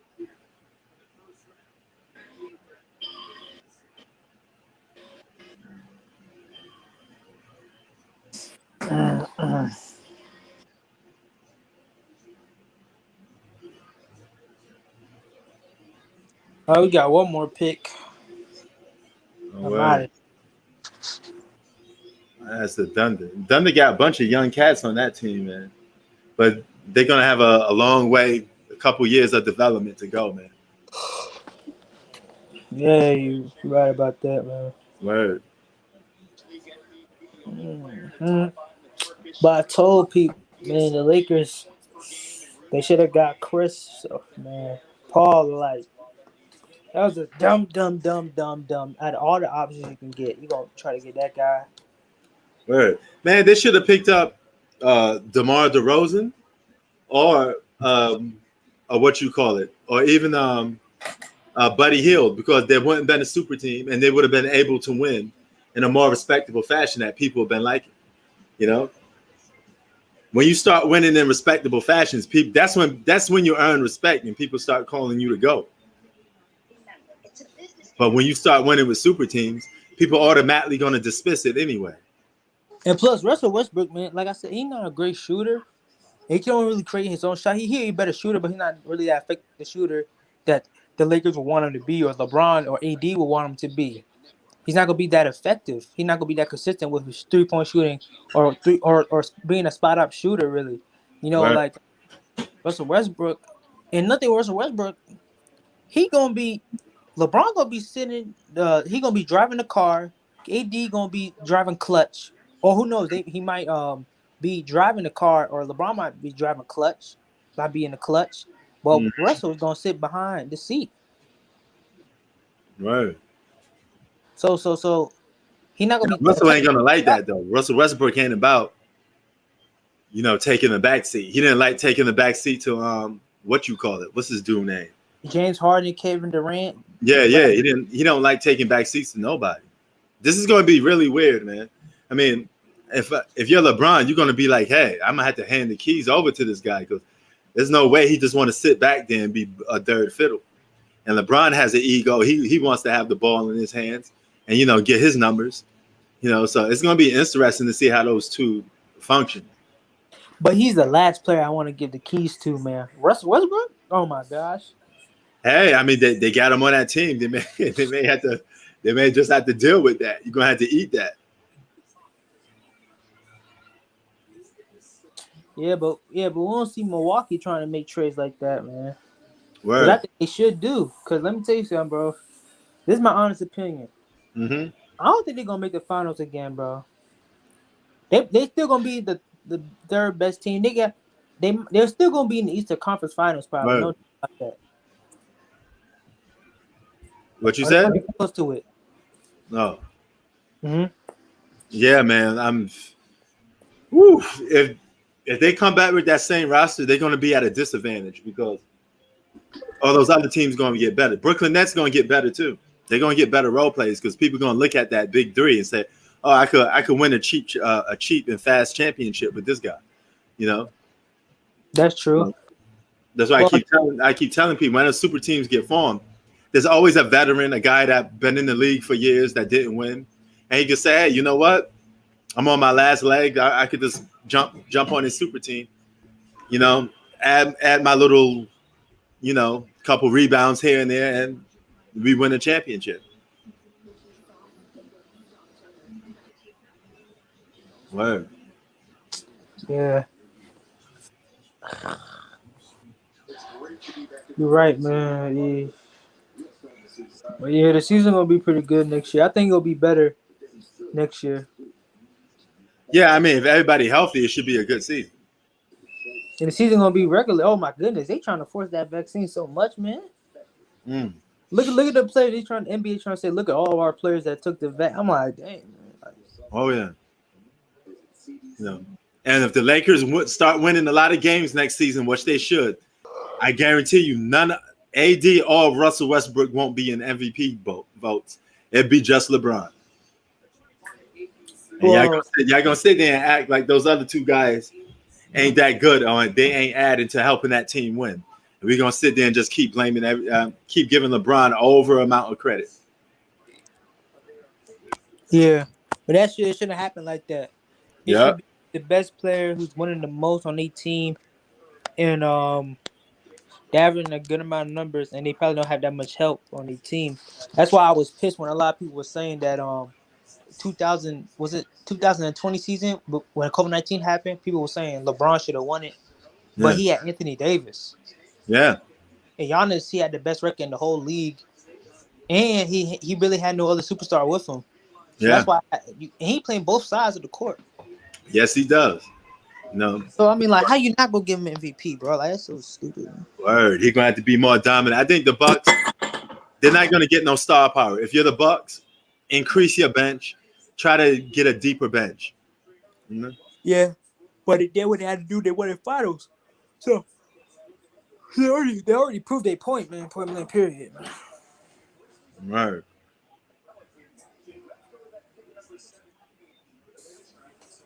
Yeah, I said this ain't no free country, man. The way they forcing people to do all of this other stuff, to get vaccinated and all that. But yo, let me put my man T up in here. Oh, it'd be an honor talking to my man Sacktown. He'd be jumping in here. You never met him before, Kid Trunk. So he cool peoples, man. He about to come on in a minute. Yeah, man, that's crazy, man. They just got a good. AKA Sacktown's finest is about to join. You know, he said facts is facts. Hey, okay, it is what it is, man. You know.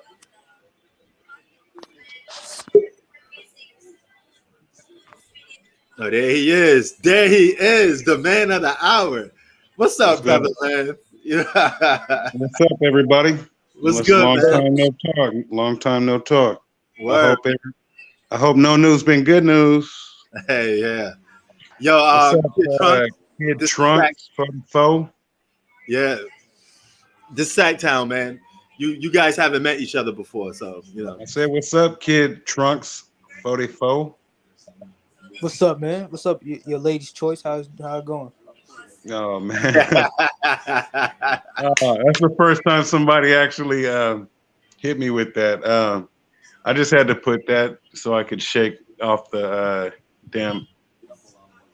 the fucking internet police and shit. I ain't trying to get tracked down, but yeah, you know, you got to go with what suits you or what suits others. Right. But hey, man, yo, I lost that offer. No vaccinated. It is what it is, man. You know. Hold on, whoa. So wait, you quit? Well, I wouldn't say quit. I didn't get a chance to even work there because the rules was they changed the rules and said you had to be vaccinated. And once they came up with that, I said, you know what, I'm a pass. You know, you had to be vaccinated. Yeah, I had to be vaccinated. So see, I don't even understand that because it's not a compulsory thing, but you're gonna make your own choices. I hope you bounce up like round ball. Word. And you know, my biggest problem with it is, you know, health, because I got high blood pressure and I'm pre-diabetic. I don't want to take no risk with that for no damn job. You know? Yeah, that's crazy, man. Like, what about people with health issues? That you know, they're afraid of the side effects. You know? There are side effects. Yeah. Yeah, but like, is it like that all over California though? Well, for certain jobs that still require it. I mean, not all jobs require it. You know, it sounds like you was in the private sector. Who, me? Oh, nah, P. Was that private sector? What, that job? Yeah. Yeah, it was. Yeah, it was. I mean, yeah. They ain't doing that for state and federal motherfuckers. I'm letting you know. That's why I was trying to put you up on, you know. That was like that job is like family owned, you know, so they could dictate all the rules. Yeah, they sure could. So, you know. Right. You need to get with something that has a union. Yeah. Hell yeah. So I mean, it's all good though. But No, you're but young, man. What's up right. with this draft though? Is it true the Lakers got Westbrook? Yeah, Yeah, that's a done deal. You know, And what do they give up? Don't tell me THT. Kuzma, Montrezl Harrell, Montrezl uh, Harrell, Kuzma, Caldwell draft Pope. picks, Cardwell Pope. Draft picks. We ain't even got no picks. Yeah, you have future first round draft picks. Future, yeah. I mean, like, man, like the only But future that I'm works. trying to hear. That works for Washington though, because they're gonna need draft picks as much as they can. Man, I'm a Hey, that Laker was a fan, stupid bro. trade. I don't know. I'm a Laker Man, fan. I'm happy That with it. shit ain't working out for us. We already I'm a bare in Wizards the cupboard. What are we giving away? 3,000 first round picks? Now, I'm talking about the year 3,000 because we gave up all the way till 2028, 32 for AD Damn. and an all-star. How you see that working with Westbrook ball dominant, LeBron ball dominant? I don't like Westbrook. Westbrook don't play winning basketball. He has a heart, but he don't play winning basketball. And in the clutch, he always is turnover prone and just does some ill-advised. This is my first rodeo shit. Yeah. So I mean, how long you been in the league and he ain't even learned to like switch gears yet? The motherfucker's always pressing turbo. Like, get off the X button, nigga. Get off the R2. Like, gosh. Get off. Like, No. Hey, Russell Westbrook need to get off that HB dive. You know Madden? Student body left, student body right. I mean, it's just like, come on. Hold on, I froze up. But nah, I don't really like that, man, because we could have went some other routes. Westbrook is going to get love because he's from that area and whatnot. But if anything, the main thing he's going to help us on is the boards because LeBron don't really try to rebound. AD don't even average 10 fucking rebounds a game for some reason. So, like, he'll help us out on the boards, but I mean, his on-ball defense has gone to shit, just like the rest of the league. We need someone who's going to be a point of attack on both sides of the ball. And he's still going to be out there camping around the perimeter because you got LeBron on the team. Until LeBron says, I'm going to be the cutter and slasher, Westbrook's going to be a damn low percentage spot-up shooter. Here's the thing, though. LeBron was always – people always said LeBron need to operate off the ball a lot more, and he never did it. So I don't think old habits die hard. He's been playing for 19 years. So what makes you think he's going to change now? No, I wasn't saying he is. I don't think he is. That's what I'm saying. We don't need Westbrook to be a low percentage spot up 3-point shooter because he won't be slashing like he used to. He used to always go to the rack. But I guess his agent told him it's in his best interest, you know, to stay healthy and shit. Oh, word. I feel you, man. What was you gonna say, Kid Trunks?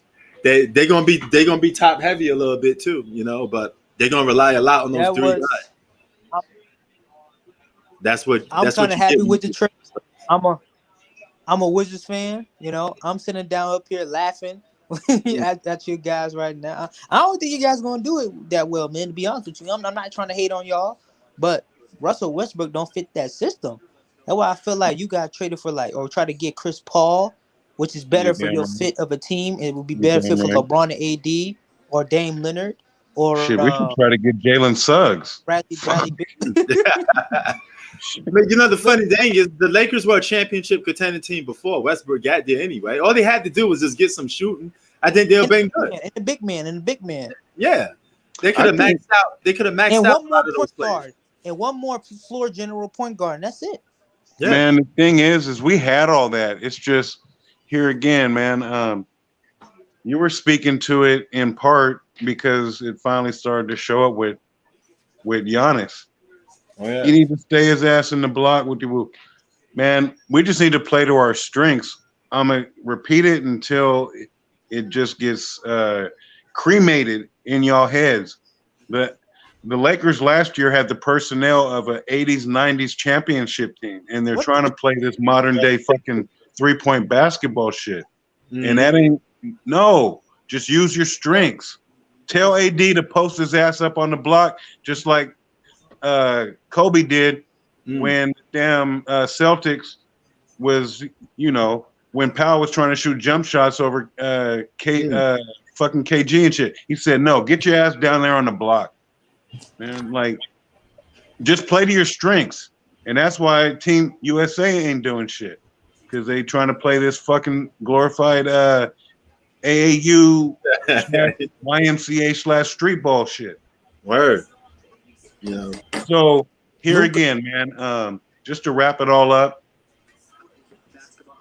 they could win with that squad, but they need to go to predominantly 60% or above 2-point shots. Yeah. 2-point shots. Because if y'all watching these Olympics and it's tough. Oh yeah, I'm watching Olympics heavy. All right. They only won Iran. Why are they celebrating about that, bro? Well, that ain't shit. I mean, we all know that. And you're right. Like, you are right. They are trying to celebrate that shit. But the facts remain this. When has Iran ever had anybody? Exactly. So we're gonna see when they want to go against Luka. I want to see that. We ain't even got to wait till then. Wait until they play Czechoslovakia. I mean, the Czech Republic at 5 a.m. Pacific Standard Time. So like 8 p.m. 8 a.m. on the East Coast. That don't matter though, because it does matter, because if they lose, they ain't going you ain't gonna see them no more. Yeah, it does matter. No, I'm not talking. I'm talking about compared to like the team that Luka's in, because they got a superstar in Slovenia, I believe. They got their LeBron James in that team. They Michael Jordan. Well, yes, they do. I'm not disagreeing with that. What I'm saying is you're forecasting like as if they're gonna beat the Czech Republic. They got to take care of business first, or else you will not see them. I will not see them. Prince ain't gonna see them. Ain't nobody gonna see them in the Olympics no more. It's that serious. Because they're gonna be 1 and 2 if they lose tomorrow. I don't know if you're familiar with the format, but I think there's like 4 different pools. The top 2 teams go from each pool. The top 2. And there's 4 teams in each goddamn pool. And then they got some shit that I don't even know what the criteria is. Then they say the 2 best third place teams. It's like, how do you even fucking come to that criteria? The 2 best. So they may have an in right there if they lose, and they're considered one of the 2 best third place teams. But going back to what you said about celebrating Iran, Dame Lillard was he was like, it's about time for us to start looking like Team USA. No, blow somebody out who's in wow, that's crazy. Go and blow somebody out who is in the top 5 world rankings like that. And then you're gonna start looking like Team USA. You can't be celebrating Iran and shit. That's like me over there trying to say, oh yeah, playing on a kiddie ramp versus kids and saying, I was dunking all over them fools. Like, man, what are you really celebrating? What are you celebrating? Over 5-year-old Timmy and dunking all over Matthew's. Yeah, because the thing is, what that's called is when you're on a very thin thread of self-esteem, like they are, then you look for like miniature victories and you trump them up. But let them play, like I said, Czech Republic tomorrow, who is going to be stiffer competition. Mm-hmm. And when things ain't going their way, we're going to see them revert to the norm. They're going to I'm going to use a little statistics game. They're going to revert to the mean. And their mean average level of play is like some ISO bullshit, 1 pass, 3-pointer in the corner. Or if they have a screen and roll, they ain't hitting the fucking roller because he ain't cutting hard because he like, I ain't going to get the fucking ball anyway. See, the thing is basketball is one of them deals where it ain't no different than any team sport where you got to pass. You got when you get that high pick and roll up at the top, that roller has to roll hard because if he doesn't, then the defense doesn't have to react as hard. And you can still kind of play in that no man's land and still get back to your to the guy that you're guarding. But when that dude rolls hard, then you got to make at least two defenders make a decision. And a lot of the times, both of them go with him. And that leaves a motherfucker open. Word. Are you feeling me on that? Word. Yeah. But what we see is this half-ass shit going down the lane like, hey, I'm open. And ain't nobody really respecting that on the defensive end because you aren't a true threat. If you're diving to the cup and you're getting, uncontested dunks, then you got to start crashing harder. But, they'll get one and then they'll go away from it and try to shoot them damn corner threes for about 15 straight possessions. And then they'll dump it in and then you'll see their damn scoring drought end. My Knicks picked up a forward. Kai Brian Jones. Bill's going to the Golden State Warriors. P 1 for 1. Hold on. Bradley Beal? Yep. Yeah, I got the news, that report. You're lying. You're lying. This dude, bro. I'm not lying. You are lying. He did not get traded. They say. Hey, Prince. I don't get the feed. I would have got it. Came up on point. Where you get this from, Tay? From Adrian, whatever his last name is. Wojciechowski. He got that. He got that from. Just call him Woj, man. I'm just kidding, y'all. I'm just pranking y'all. But I'm gonna say P might be right about this. Bradley Beal trade to the Warriors. Yeah, I mean, I got to refresh. All right, the cool. Warriors want him. I mean, this is going to be. We got Tate Davis in the house. This is going to be a season of a lot of trades, man. I was warning you guys. I was telling you that a lot of stuff going to go down. A lot of guys are going to leave current teams. Y'all looked at me like I was crazy. I'm gonna say this. I think Dame Lillard, he would probably go to the Sixers or Knicks. The Knicks pick is in. A point guard that can score and pass the ball. Man, the Knicks will look good with Jalen Suggs. I know they got. I know. He was going to go too early though. No way he's going to be left this long. What do you mean? Jalen Suggs already got drafted. He did? Yeah. Man, where am I at on the draft? What number is it? Word. 6. What? But he's a good pick, man. I mean, what number? All right, the 20th pick. I'm all off. My bad. Tay. He wasn't going to go down to 20. Nah, he wasn't. I mean, T. I'm just catching up. All right. The Knicks just got Kai Jones, right? Yeah. Hey, Tay. He all right. He's still raw. Yo, how you feel about the Russell Westbrook trade, man? I can't handle him, but... Oh, I feel that voice in your voice. I hear that voice. Hear a little change in your voice. You don't like the trade, huh? That's not the business. About that trade, man. He's all right, but he's all right. He doesn't really he doesn't play on winning basketball. He can easily cost us games. So you don't like this trade, really? Like Pete said, remember on 2020 in the playoffs, you said Westbrook doesn't know how to play winning basketball in the playoffs. Yeah, I said that. He's too frantic, man. He makes a lot of bad decisions. He is playing with Anthony Davis and LeBron James, two smart players. So this is where he can get bailed out. You know what I mean? Because it's not like he's playing with a team that's going to be heavily reliant on him. I still don't know how him and LeBron going to work out because LeBron's going to have to.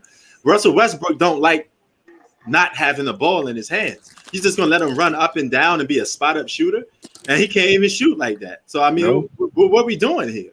Unless you're going to make LeBron the spot-up shooter, but LeBron hasn't played like that for years. That's not even. LeBron ain't never played like that. Yeah, so you be deflating both of these guys' talents. The best thing that Russell Westbrook brings to the table is ball dominant, being a triple double guy. LeBron James is also a ball dominant triple double guy. So where are we going with this? You know, motion offense. Probably, man. I'm just saying, man. You got to simplify shit. Like, if you got all these complicated egos, you just got to simplify shit and break them egos down and let them know, look, we can win. And, you know, this motion offense, you can get 4 or 5 passes in about 6 seconds if you fuck with it, right?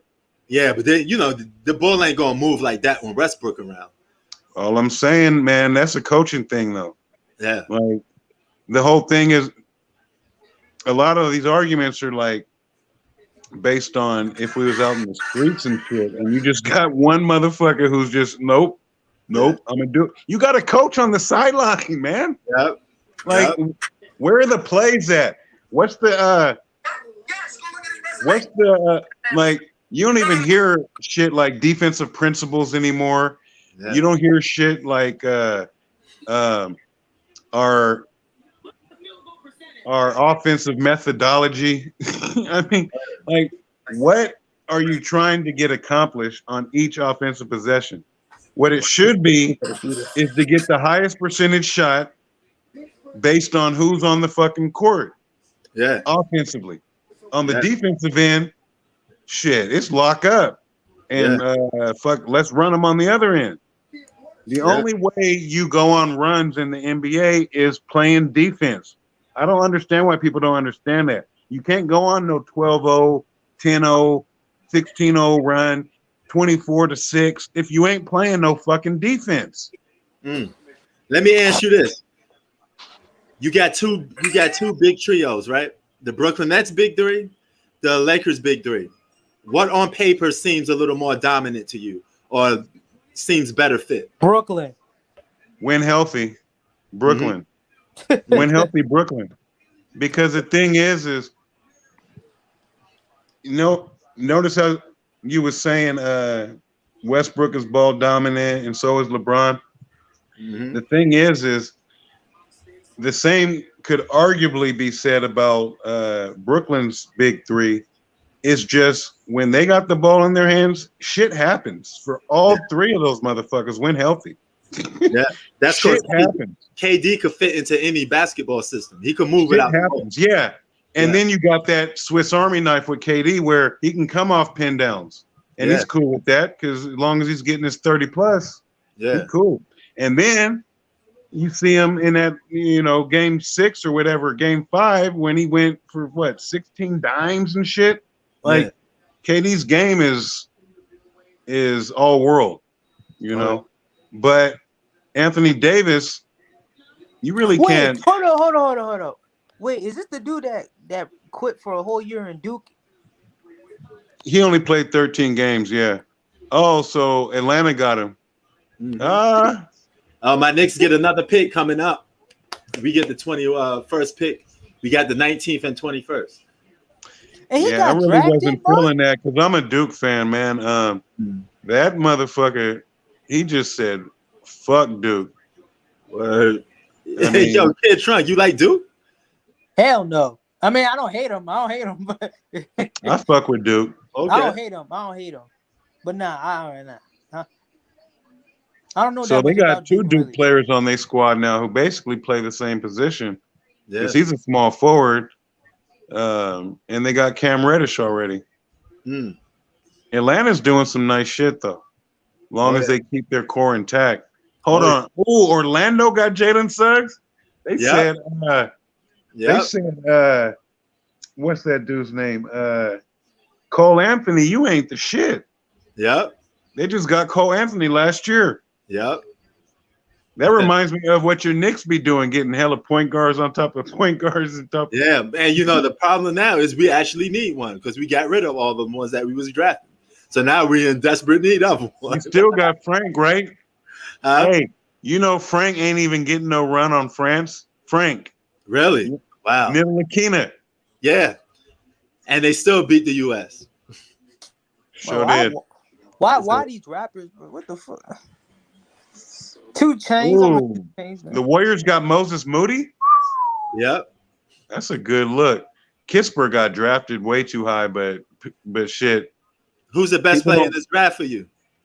Best player? Yeah. I'm Jalen throwback, Suggs. man. I love me some Suggs, but Evan Mobley, Okay. Who's that? The 7-footer from USC. Oh, yeah, he good, yeah. But I still take Jalen. I think he's the best in the draft. And the thing is I'm gonna tell you why. Even if you don't know why you take Jalen Suggs.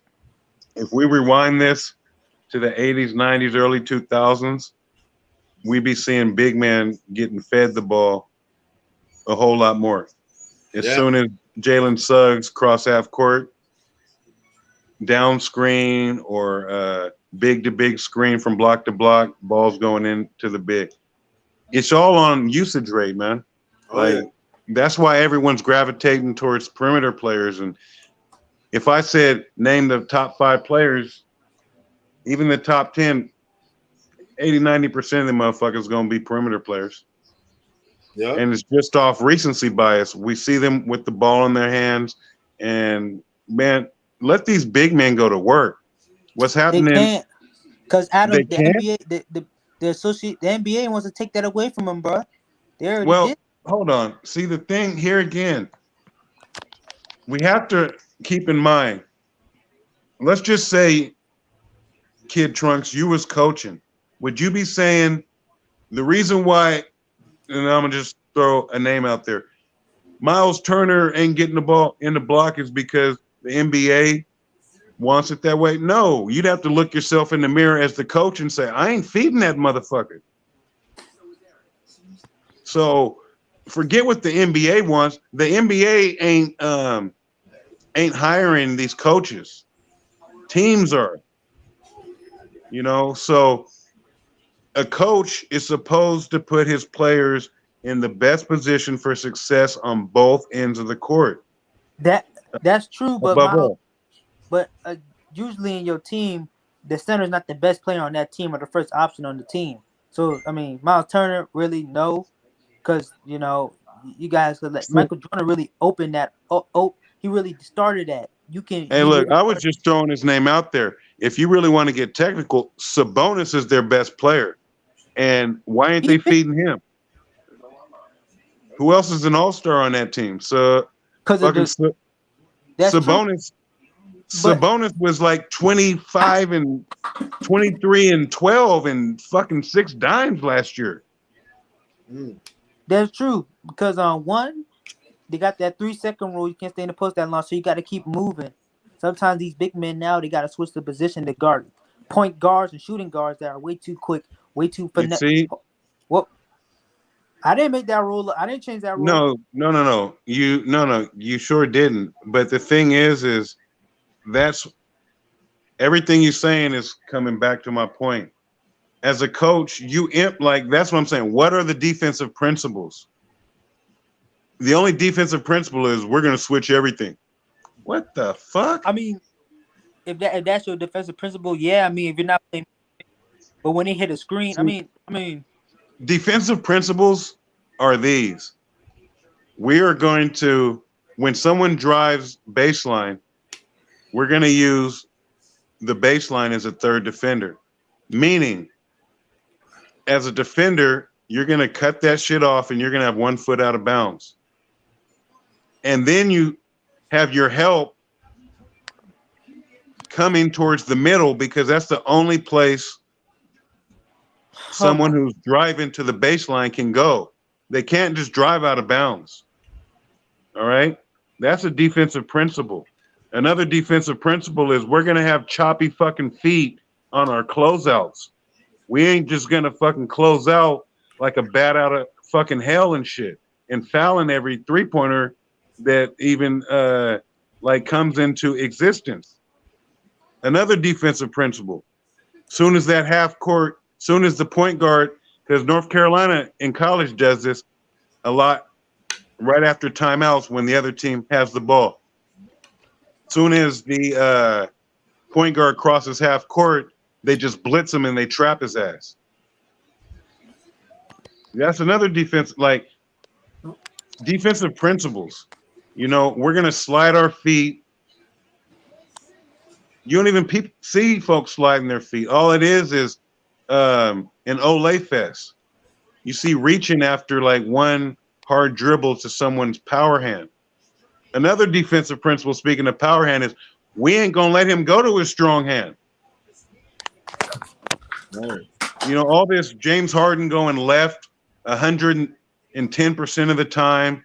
All this DeMar DeRozan going right-handed 90,000% of the time. Nah, like you ain't really making them be ball players. Yeah.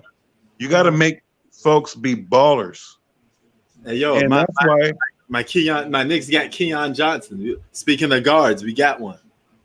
you think he's a guard? Well, it says guard. Yeah, but hey, I mean, you know what? He fits the system because I was already looking, and they just showed him block. He has the. Oh my goodness! He has the God-given gifts to be a solid defender, and you know Thibodeau. See, I should have hit him with Thibodeau. Thibodeau is the only fucking coach who got defensive principles that actually play out game in and game out. I mean, game in, game out. Oh yeah.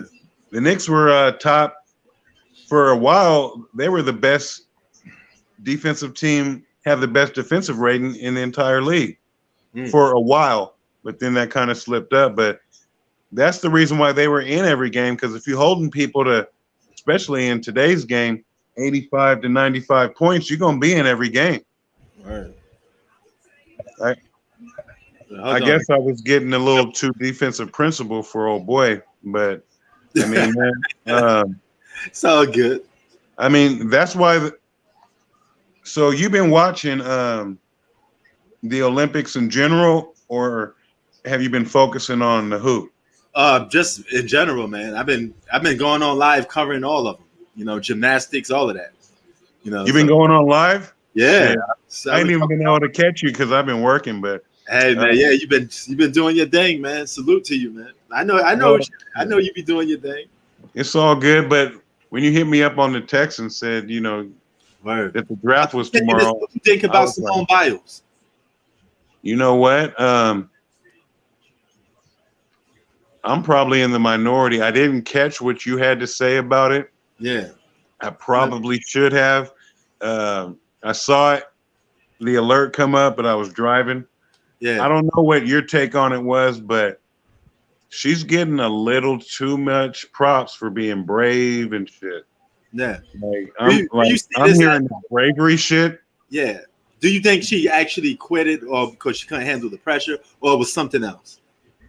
Look, before I say what I'm gonna say, yeah, I'm gonna say I ain't ever been up in the air doing all them flips where I could break my neck and snap my back, and all types of shit. Yeah, I was reading her comments, and I know there's something going on with her mentally to where she doesn't feel comfortable even performing her normal shit. Yeah, and she started saying some shit like, "If you're not there mentally, no one wants to end up on a stretcher." Yeah, you know what I mean? Oh, right. I don't know if you heard that last. Go ahead and handle your domestic business. Oh no. She heard you talking about Simone Biles, and she said she agreed with you that she thinks something was mentally off with her too. You know, like yeah. See, she replying to you. So yeah. All right. Yeah. Well, salute to you, Queen. So the whole thing is, yeah, man. Like that's something. Before I say what I'm gonna say, it's like, look, I ain't ever been in that position, you know, because that's similar to, you know, if you're on the football field and shit, and you're a running back and you ain't totally there mentally, you could get broke the fuck off, right? Yeah. Or a quarterback, like if your pocket awareness ain't there and shit, you could get fucked up.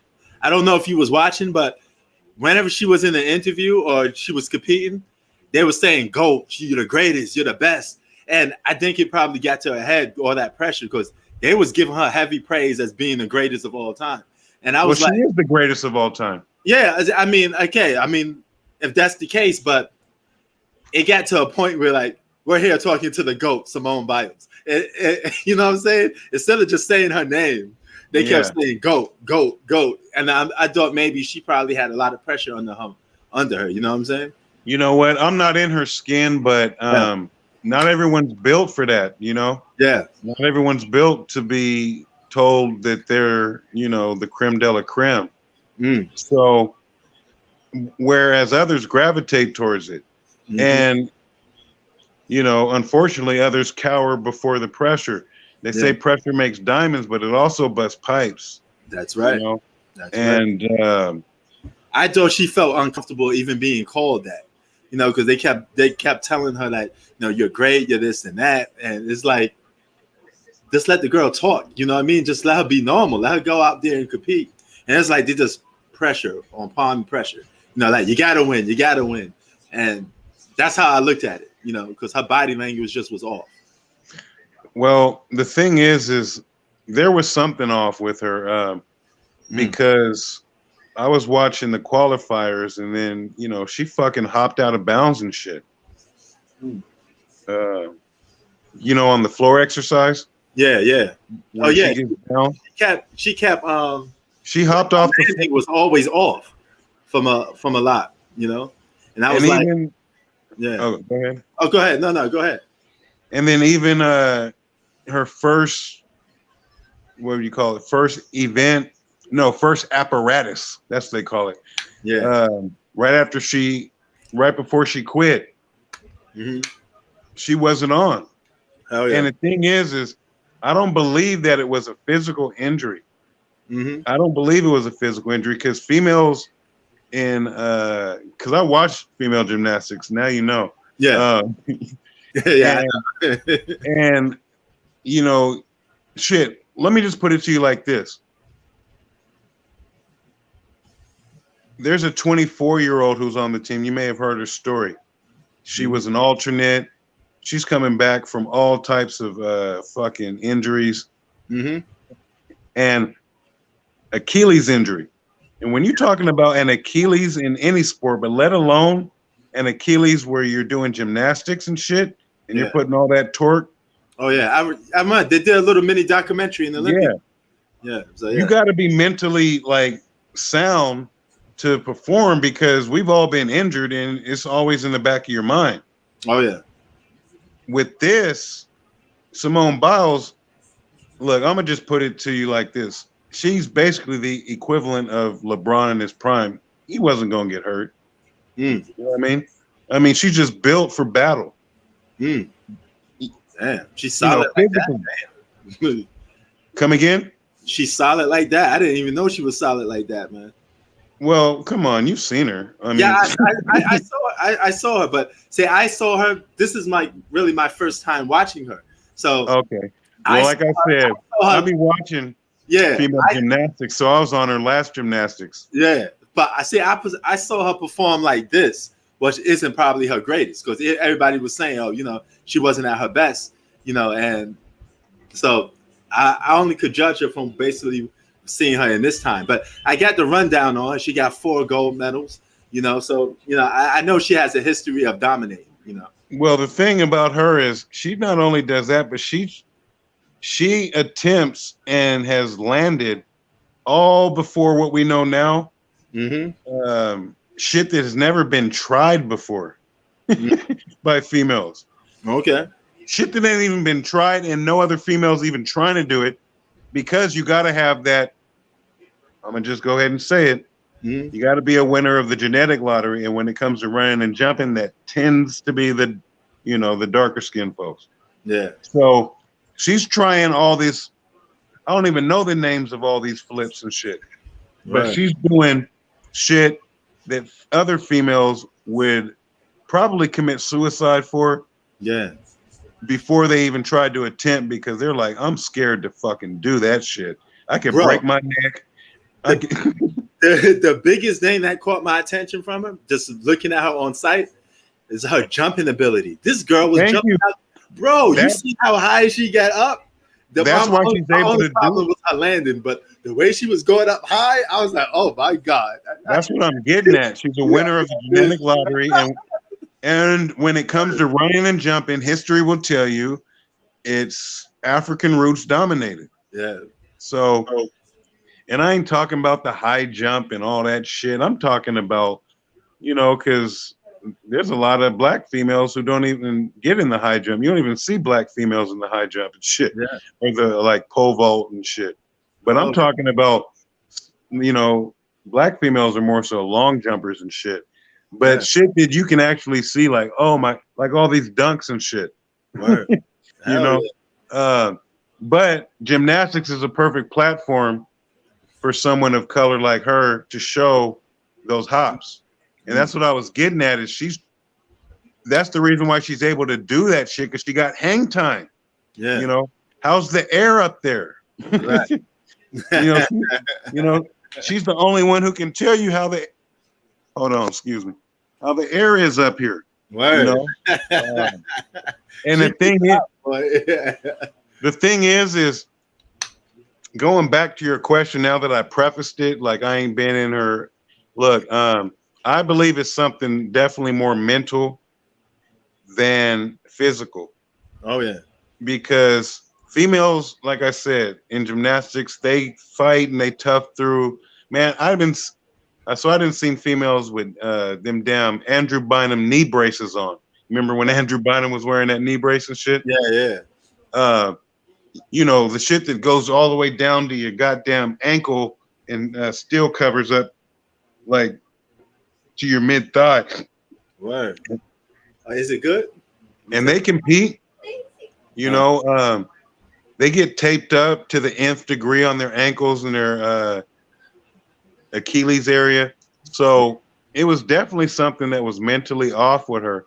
And going to your point that maybe, the pressure and whatnot, but maybe she was thinking that she just had to like outperform herself and stuff, like stuff that has never been done before.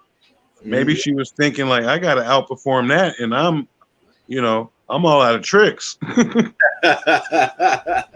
Yes, sir. Yeah. The tricks are for kids. Yeah. And, but the thing is I would rather focus, and I think that's what a lot of this support for her you would rather focus on what she's accomplished than what recency bias is like maybe steering us to say.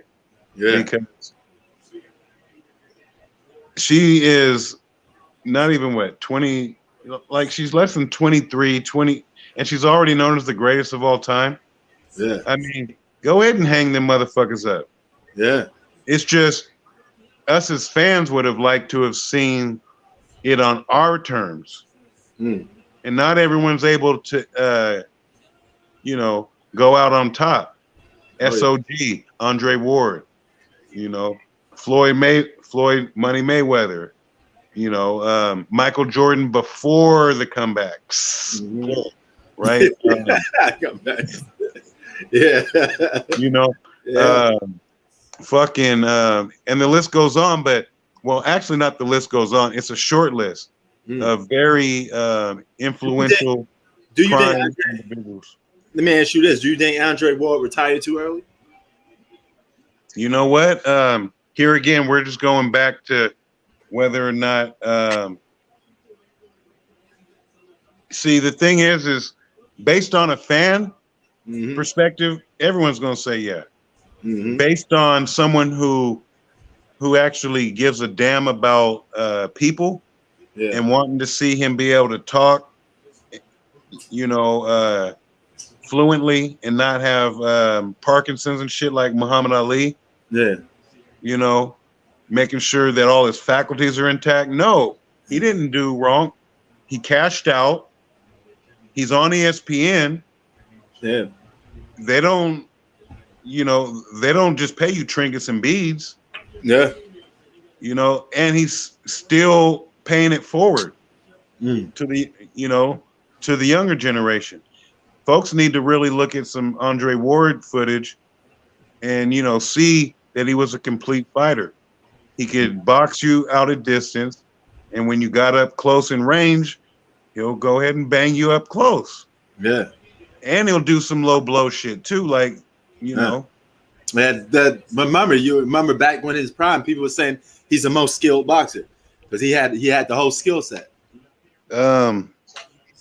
You know, the thing about that was that started to come up because he started to get his shine when Floyd was going through his multiple retirements and shit.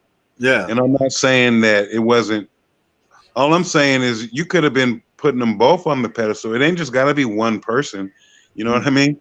Like right now, if you talk about boxing, it's going to be, oh, Canelo and everyone's distant second and shit.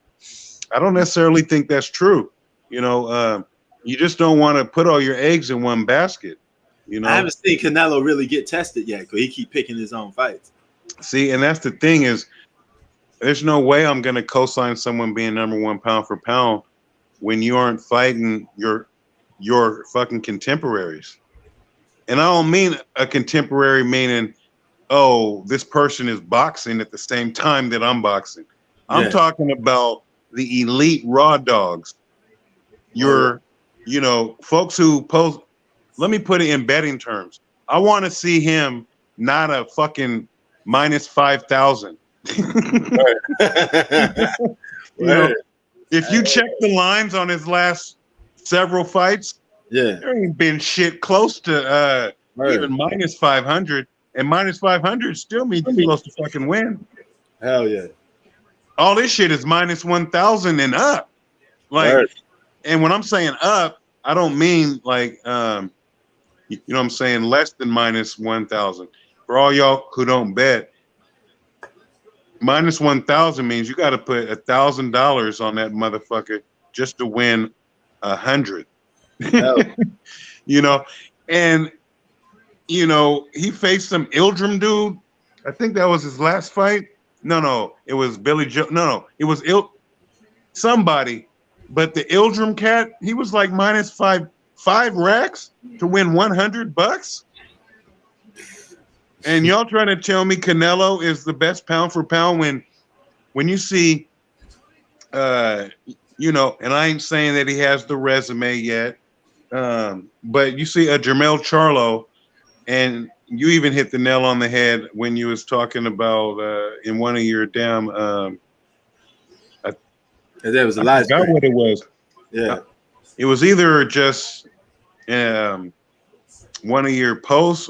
I don't think it was a live stream, but you were like, it was the one where I guess you had to have been doing some research on Jermell, because I end up seeing the same YouTube interview where he was saying, man, Crawford should just fight Danny Garcia. You know what I'm saying? Oh, yeah. And yeah, I knew you had to have done some research. All right, let me get up on this cat. But the point I'm driving at was that you had made a point saying, look, I didn't get to where I'm at by not fighting folks. You know what I mean? Right. Like, you know, I had to do this shit. Yeah. But the thing is when you're a lighter shade of brown, you know, folks want to go ahead and gravitate towards that great white height. And the thing is I know there may be some folks in here who may have shit misconstrued and may want to get on my helmet by saying Canelo's Mexican. Look, he's only Mexican by standards of the United States. If you go out to Mexico, they will call him Blanco, which means white. Yeah. You know, they have their own you know what I'm saying, stratification of fucking color. Blanco, and I've told you this before, so bear with me, P. Blanco, mulatto, and zombo. Blanco is white. Mulatto is when you get a mixture of your European and your indigenous. And zombo is black. All right. Mulatto, I heard that term a lot because not Mexicans, Italians use it for half black or half Italian person. Oh, look at mulatto over here. Yeah. It's used a lot, but it depends on where you're at, what it means though. If you in fucking, you know, East Coast, it means a certain thing. If you in Louisiana, that means you basically Southern Creole. You know what I mean? So all right. So I cannot give Canelo that number one pound for pound when you got Errol Spence over here. His last, ever since he won the title, except for his first mandatory, his last several fights have been Mikey Garcia, Sean Porter, Danny Garcia, and now Pacquiao. Like, come on, blood. He running the gauntlet. I mean, you know Terrence Crawford asking for the winner of Pacquiao versus Spence. Well, now he is. Look, the whole thing is when you on the sidelines, and you are hella prideful, and you know that you went on record. Like, I'm gonna make sure I text you the link where that nigga says less than 5 months ago about the Errol Spence fight. Oh, that ship has sailed. Yeah. What? Well, apparently it didn't sell no more. Nah, he's not in the spotlight anymore. That's why. Nah, it ain't. Man, the thing is I'm putting fade on Sean Porter anyways. He ain't gonna see that fucking fight because he's about to get majorly exposed for being basically, you know how they have a monarch who's just a figurehead, but then there's really someone who's running shit. Yeah. You know, Errol's running shit, and he's a figurehead. Right. You know, like he may have the WBO strap, but you beat Jeff Horn to fucking win that shit. Right. And you've defended against Kell Brook, Jose Benavidez, Mean Machine. No one knew about Mean Machine before he got his motherfucking stripes by knocking you down. And the ref didn't call it. Yep. And now Virgil Ortiz is about to fight Mean Machine and probably beat him in more splendid fashion. If you ain't seen Virgil Ortiz, he is on the up. He's on the upswing. He ain't buried in Boots Ennis. That's who you need to look at. All right, I'm gonna check him out. Jerron Boots, nickname Ennis. This brother is about, man, he's the best kept secret that most boxing fans don't know about. Don't nobody in the top 10 want to give him any type of crack. And he is this close, in my opinion, from putting major tips on Errol Spence, and that's saying a lot. I mean, this close. He just really needs to get a couple of them top 10 fights and just fuck them up. But Errol already said he's someone who I'm gonna probably have to see down the road. But Errol talking about moving up to 154, so he gonna make Boots chase. Oh yeah. So, but Boots ain't no joke. If Porter and Crawford goes the distance, and they give the decision to Crawford, you think it's going to be more of a favoritism type of thing because it is Terrence Crawford? I'll have to see the fight, man. That's something I'm not able to. Like, everyone wishes they had that crystal ball. I'll say this. Let's go ahead and preface it like this. If it's something along the lines of Castano, Jermell, Charlo, right? Mm-hmm. Where we're saying Porter is definitely the B side, and you have Crawford being the A side, where Jermell was the A side and Castano was the B. Right. If we see a fight like that highly competitive, and Terrence Crawford gets the victory, then yeah. Yes, to your question. Yes, wholeheartedly.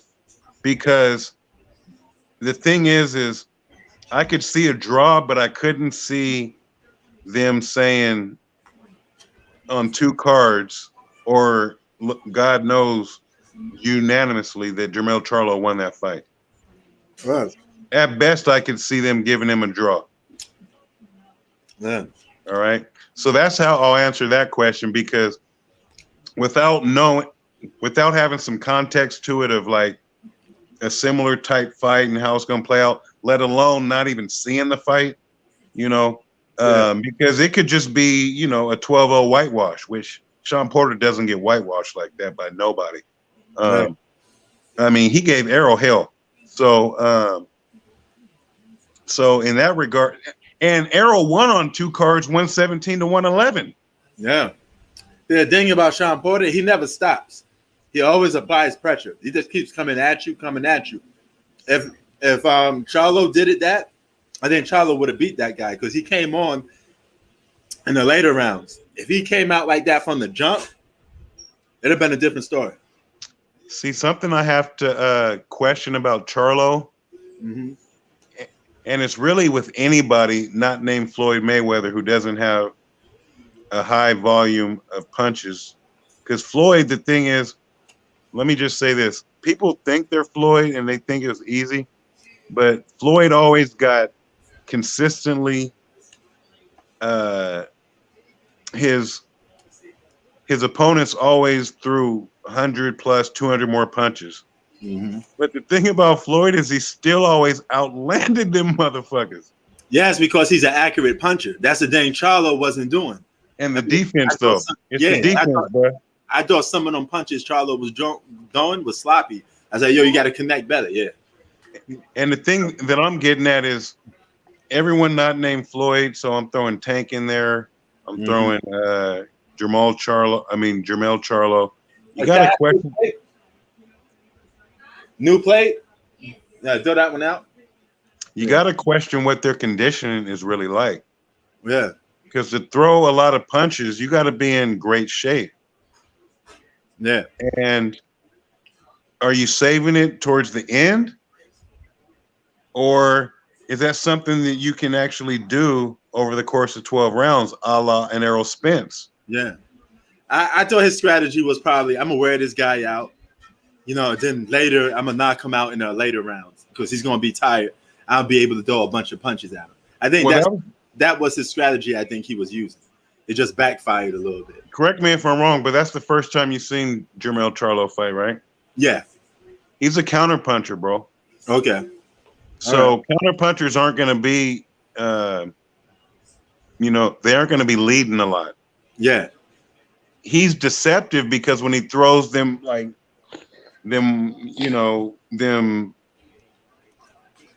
some people say wild, but basically them hellacious left hooks. Sometimes he be missing, sometimes he connects.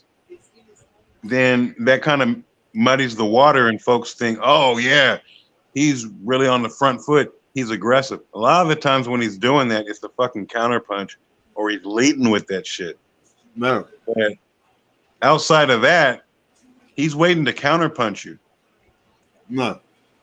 So anyone who is going to be first, combined with the fact that they're putting a little bit of leather on them, is going to be ahead on the cards. You can run back the 2 Harrison fights with Jermell Charlo. Jermell Charlo versus Tony Harrison. And Tony Harrison was leading. And meaning initiating the action. See, Jermell don't get into too many just raw dog exchanges, and I'm sure you probably peeped that. Yeah, he's cerebral almost to a fault, and Castano was making him think on the fly, and he wasn't able to implement what his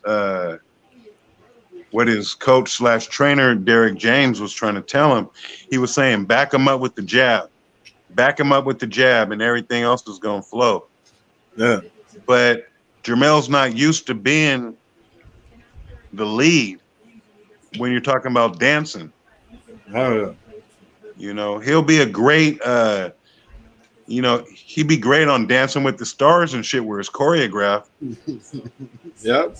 But he had to think on the fly because when someone's in your face, all that pushing back with a jab shit, that ain't really registering. It's more so like, yeah, this motherfucker's on me and I got to throw some haymakers to get him off. Yeah. But Jermell's fine. It's just he needs to go back to the drawing board. And if he just stood behind that jab, because he had the reach. Yeah. He had the reach. by at least 5.5 inches. Well, And I'm up for a rematch. oh, well, that's gonna happen. I mean, it has to. Oh wait, Evan Mobley went to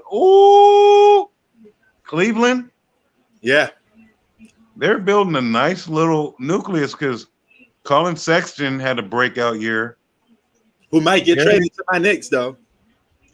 He might. Darius Garland didn't have the best freshman year or rookie year, but he stepped up his game last year. Yeah. I think he ended up averaging about 15 plus points. And then they got that Isaac Okoro, who they drafted last year. And they're pretty much starting all of them. You already got to just keep those guys and develop them. Because nobody wants to develop players these days. Don't you notice that? They want something right. They want something right out the box. You know? I don't really see too many folks. Job market, anything that's where you're being employed, they don't really want to develop nobody. Yeah. I mean, like they'll say there's training, but then it's like you go through the training, but then you got all types of questions when the shit really hits the fan and you on site. It's like we've all been through school. Yeah. If you went through a fucking math lesson and shit, and you know you did your homework, and you had say 50 problems. You know, because back in the day, it could be simple multiplication. If you went through a multiplication lesson and you had 50 problems and you had questions on over half of them, how good was the fucking lesson? Yeah. I mean, when you ask him basic stuff, not stuff that you're supposed to know, like carrying the ones and all that shit. You know what?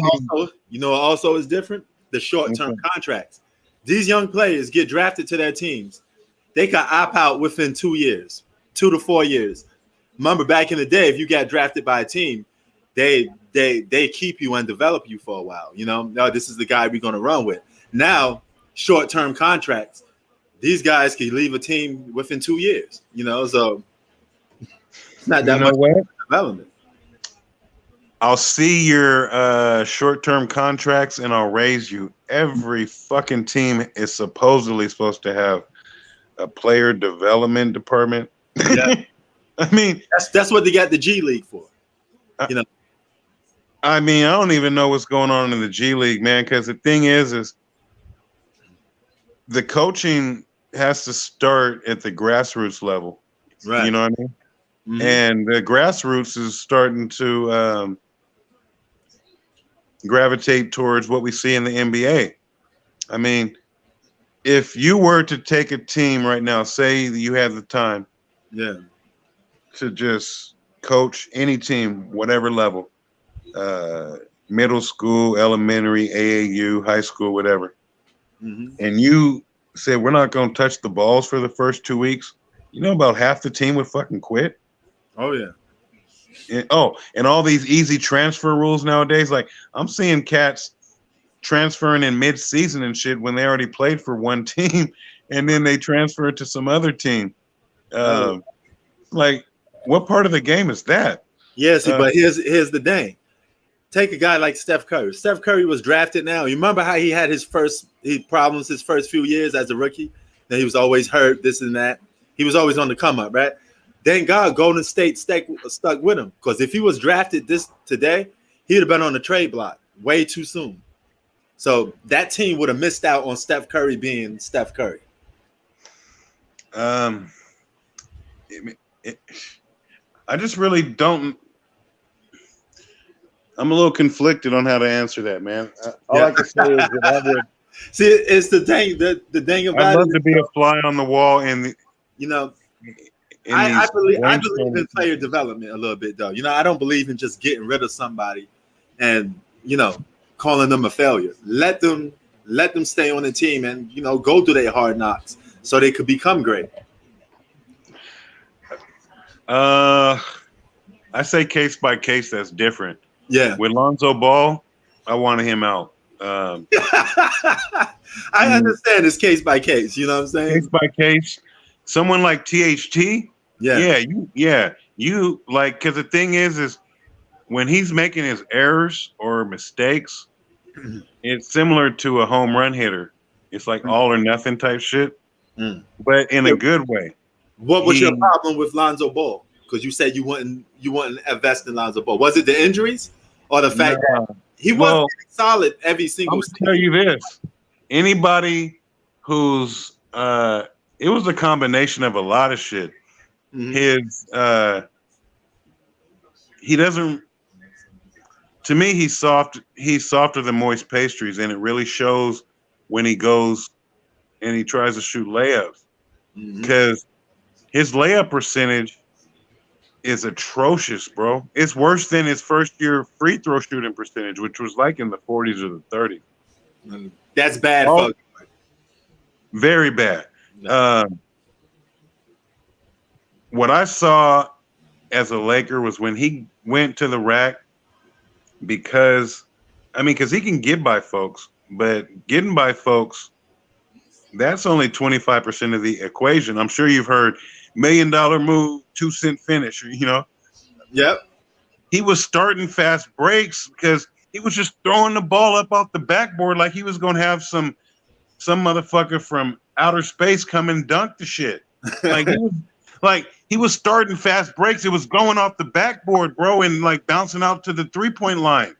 He was waiting for Blake Griffin. Lob City. And the thing is as a 6'5", 6'7" point guard, to not be able to, like, what lets me know that he's softer than moist pastries is he ain't got no post up game at all.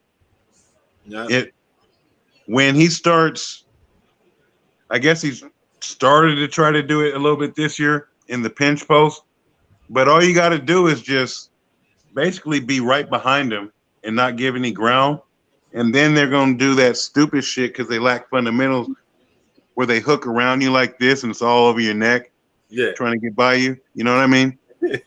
Instead of a simple drop step or just some fundamentals. And the thing is, man, hold on. So I said a combination. He didn't take the team by the reins.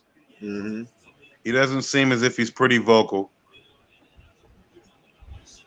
And his free throw shooting, you can't have him in the game late. You just can't. Oh, yeah. Hold on. Who the fuck is here? I ain't answering that. I don't know who's coming. Probably some. Do you know motherfuckers is still what do you call that?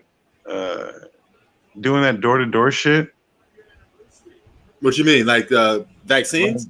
No, selling shit, like door-to-door. You know, that old school Kirby vacuum cleaner type shit. Oh, okay. But I ain't saying it's Kirby vacuum, but you live in a spot where there's like more houses. I'm in an apartment building, so you know. I mean, you're right. They are checking the demographic and shit. Yeah. Could you kind of seen just a little bit of the layout of where I'm at? Yeah. But Lonzo Ball, softer than moist pastries, can't shoot free throws.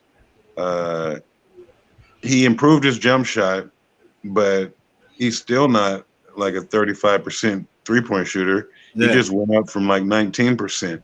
Yeah. You know what I mean? Who the fuck is this?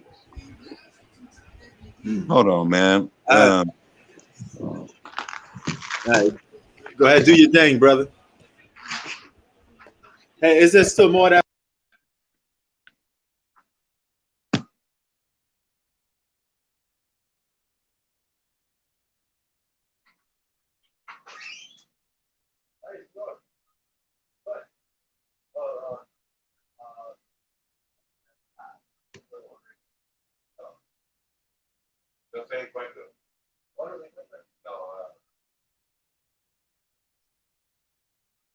Ha sido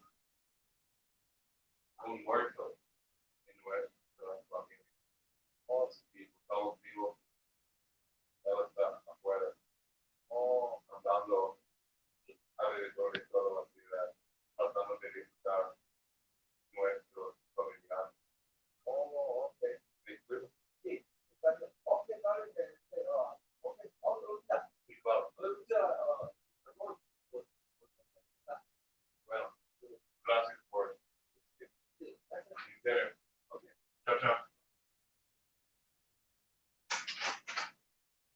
All right, Prince, I'm back. My bad, bro. No problem.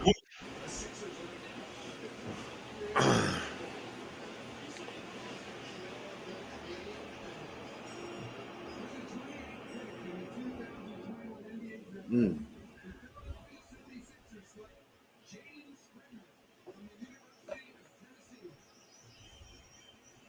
Jared Springer. Yeah, I don't know what happened. I must have hit a button or two. So good. Yeah, man. But basically, he just wasn't the truth, man. I mean, when you're talking about a point guard, your point guard has to be able to score in today's here and now. And not just from the 3-point fucking line, like he pretty much did all last year. I mean, Yeah, the thing is, we wanted him to amount to be an all-star. He just turns out to be a role player. He has all the intangibles. It's just he ain't got it in here. Like he's the Tin Man. If you open that shit up, he ain't got no heart, blood. I feel you, man. I mean, if you're watching these highlights right now, you see how hard these motherfuckers is playing right now? Like, you know, just in these highlights for this, I think a Tennessee dude. Yeah.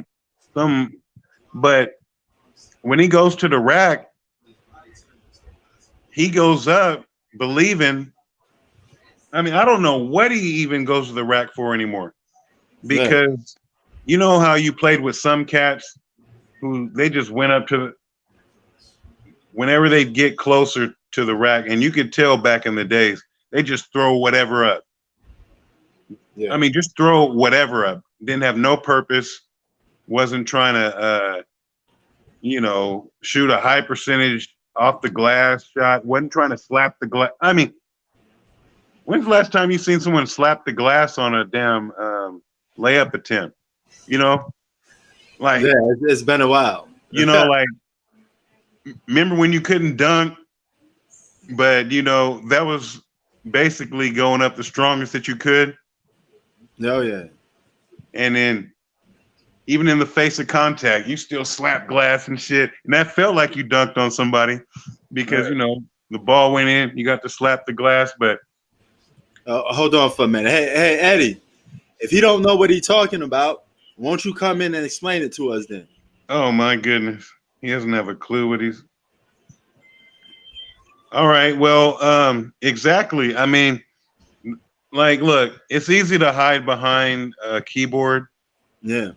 And, you know what I'm saying? Put out these generalities. But that's what the white man does. They'll put out generalities, but they don't provide accurate support. If you ain't supporting what you're saying and just throwing out these generalities, just some shit you hear on the street, like, oh, you hating. Well, explain what you're actually talking about. Exactly. You don't have no reason for it. Remember the last time you wasn't here before? Remember the other guy said we was clout chasing and this, that, and the third. And we kept asking. It was me, you, and Hoops. We kept asking the guy, explain. What have we said that was clout chasing or capping or whatever the case you call it? Yeah. And he had no answer for it. So none. If you're gonna call me out on something, tell me what have I done that you're gonna call out? Then we could talk about it. You know what? Something I notice nowadays is, all these terms, slurper and clout chasing, not just because you said it, but that's just one of the terms that comes to mind. Cap. Basically, folks hear it from other folks, mainly rappers or like real street cats. Yeah. And it becomes trendy to say, but they don't really have a basis for saying it. You know what I mean? Yeah. Words mean things. So when you say it, it has to actually apply. Oh, yeah. To the context. Just to say someone doesn't know what they're talking about. Can you imagine if you came on here, because I know that you love some what's the old fat boy's name? Whitlock, right? Oh yeah, yeah. What if you just came out here and said, Whitlock don't know what he talking about. Whitlock don't know what he talking about. I don't like that dude. Whitlock don't know what he talking about. It's like, where's the substance of what you're saying? And Right. see, now that's hating right there. Now that's hating. Similar to what old boy was doing. If you ain't got no substance for that shit, Yeah. and you just saying, he ain't got a clue, turn the Oh, page and say, based on X, Y, and Z. oh yeah. If some of y'all motherfuckers wrote essays, you would understand that you have to support your fucking arguments. Word. This ain't the streets where you just say some trendy buzzword and then about 20 motherfuckers gonna laugh. Exactly. I mean, shit, man. Like, I'm trying to tell you, you're fucking with an intellect. Word. So you look, I'm a product of long sleepless nights. Word. Just like Puff said, I work hard for what I do. Yeah. I stay up late at night. So when Word. you talk about me, you better say it right. Right. That's Thanks, Zach. Yeah, that's it's about the only line my that new I fuck gaming with. chair. Word. What's up, Zach? What's up, Godfather, man? We just gotta what's that called? Because there's a lot of fires out here in NorCal, especially during summertime. It happens every year. You just got to stamp that fire out, man, before it Word. starts to Oh become yeah. a blaze. Oh yeah. You got to nip it in the butt right there, right on the spot. Man, I mean, there ain't gonna be too much more of that shit going on. Yeah. And obviously, old boy didn't have no damn nothing to say as far as substance. Now, what happens a lot is when you talk about and you hit this nail on the head several times.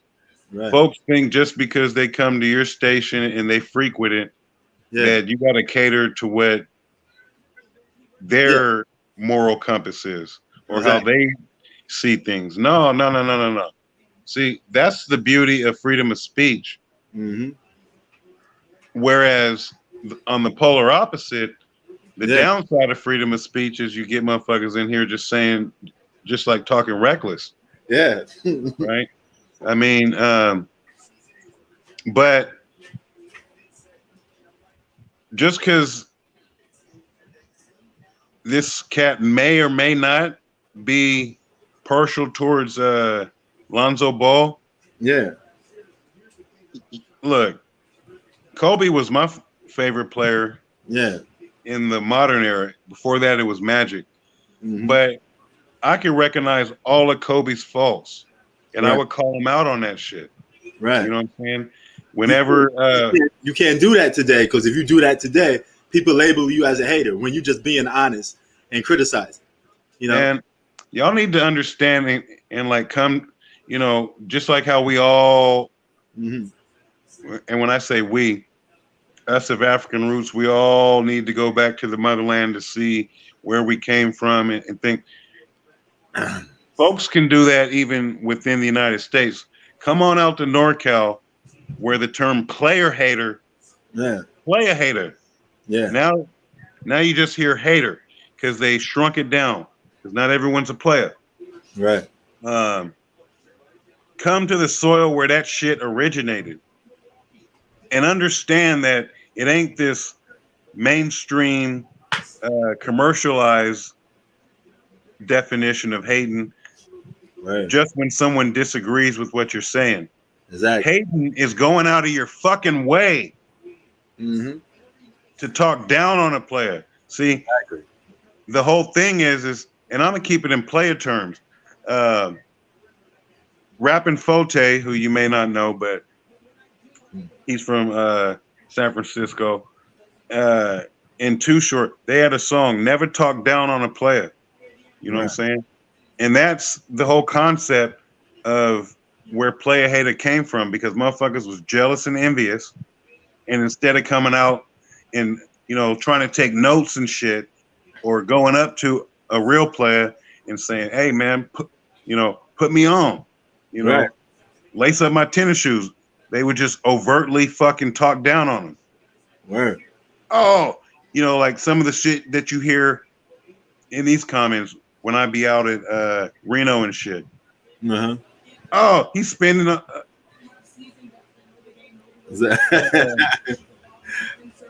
he's spending his mortgage or something, or something like that. The same shit would be said about real players in the streets. Oh, he spent all his money just on that one whip. Yeah, it's always that one guy worrying about what's in your pocket. Exactly. What are you not doing? There's always that one guy. Yeah.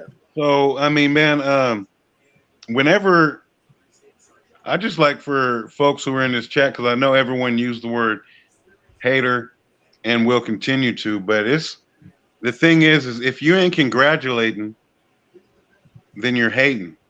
And don't get that misconstrued as when someone such as Prince, who has a platform where the whole premise is to analyze the game and to give a perspective, don't misconstrue that as not congratulating. There's a difference between analyzing and coming to a conclusion as opposed to just coming to a conclusion without analyzing and fucking running your damn mouth. Right. Which is hating. Oh, yeah. If I were to just be like, man, say, like, I'm going to tell you, Luka gets a lot of hating. Yeah. And it's been on this live stream, too. And I'm trying to figure out where is all that really coming from? Because if you're seeing him on the international circuit, he's the biggest fucking problem out there right now. That 48. I can't say the same thing for Durant. I don't know what he's doing. And when you talk about how old boy Kid Trunks 44 was like, he is the Michael Jordan. They got the Michael Jordan for their country on the team. And he's playing every fucking bit like it. Yeah. So and the thing is it's a more physical game internationally too. Yeah. So whoever your favorite players are on this Team USA, just realize they ain't built. They ain't built for it. Yeah. Luka is. They're used to getting bailout calls, and they're not getting that.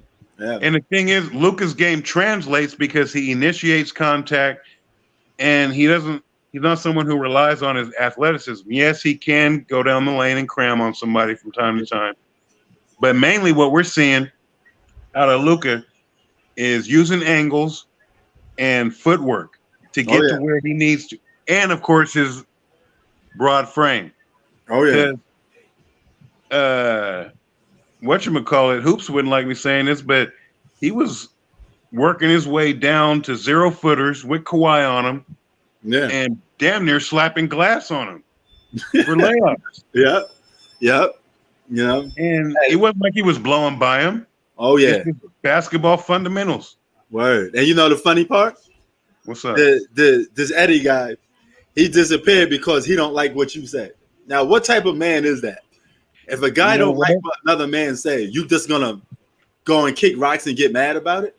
Or are you gonna talk about it and just voice your opinion and we could just have a man-to-man talk? But why you gotta go, oh, I don't like this guy no more. He don't say what I like. The thing is I had said a few moments ago, there ain't gonna be too much more of that no more. You remember that? Yeah. And you just spoke on it. He just backed up quicker than the 8-leg crawdad. You know what I mean? And the whole deal is I'm gonna take it biblical. And I've said this before. The devil did not like to be called his name. Right. He didn't like to be called the devil. He had many pseudonyms, nicknames, Lucifer, Satan. You know what I'm saying? Other shit. And to draw a parallel, individuals who know they're in the wrong don't like being called out for that shit, especially when you do it in an intelligent fashion. Like my big uncle Too Short said, Todd Shaw, government name. He said, man, be intelligent when you put folks in check, because if you don't, then you never get your full respect. That's right. You just can't be emotional and shit.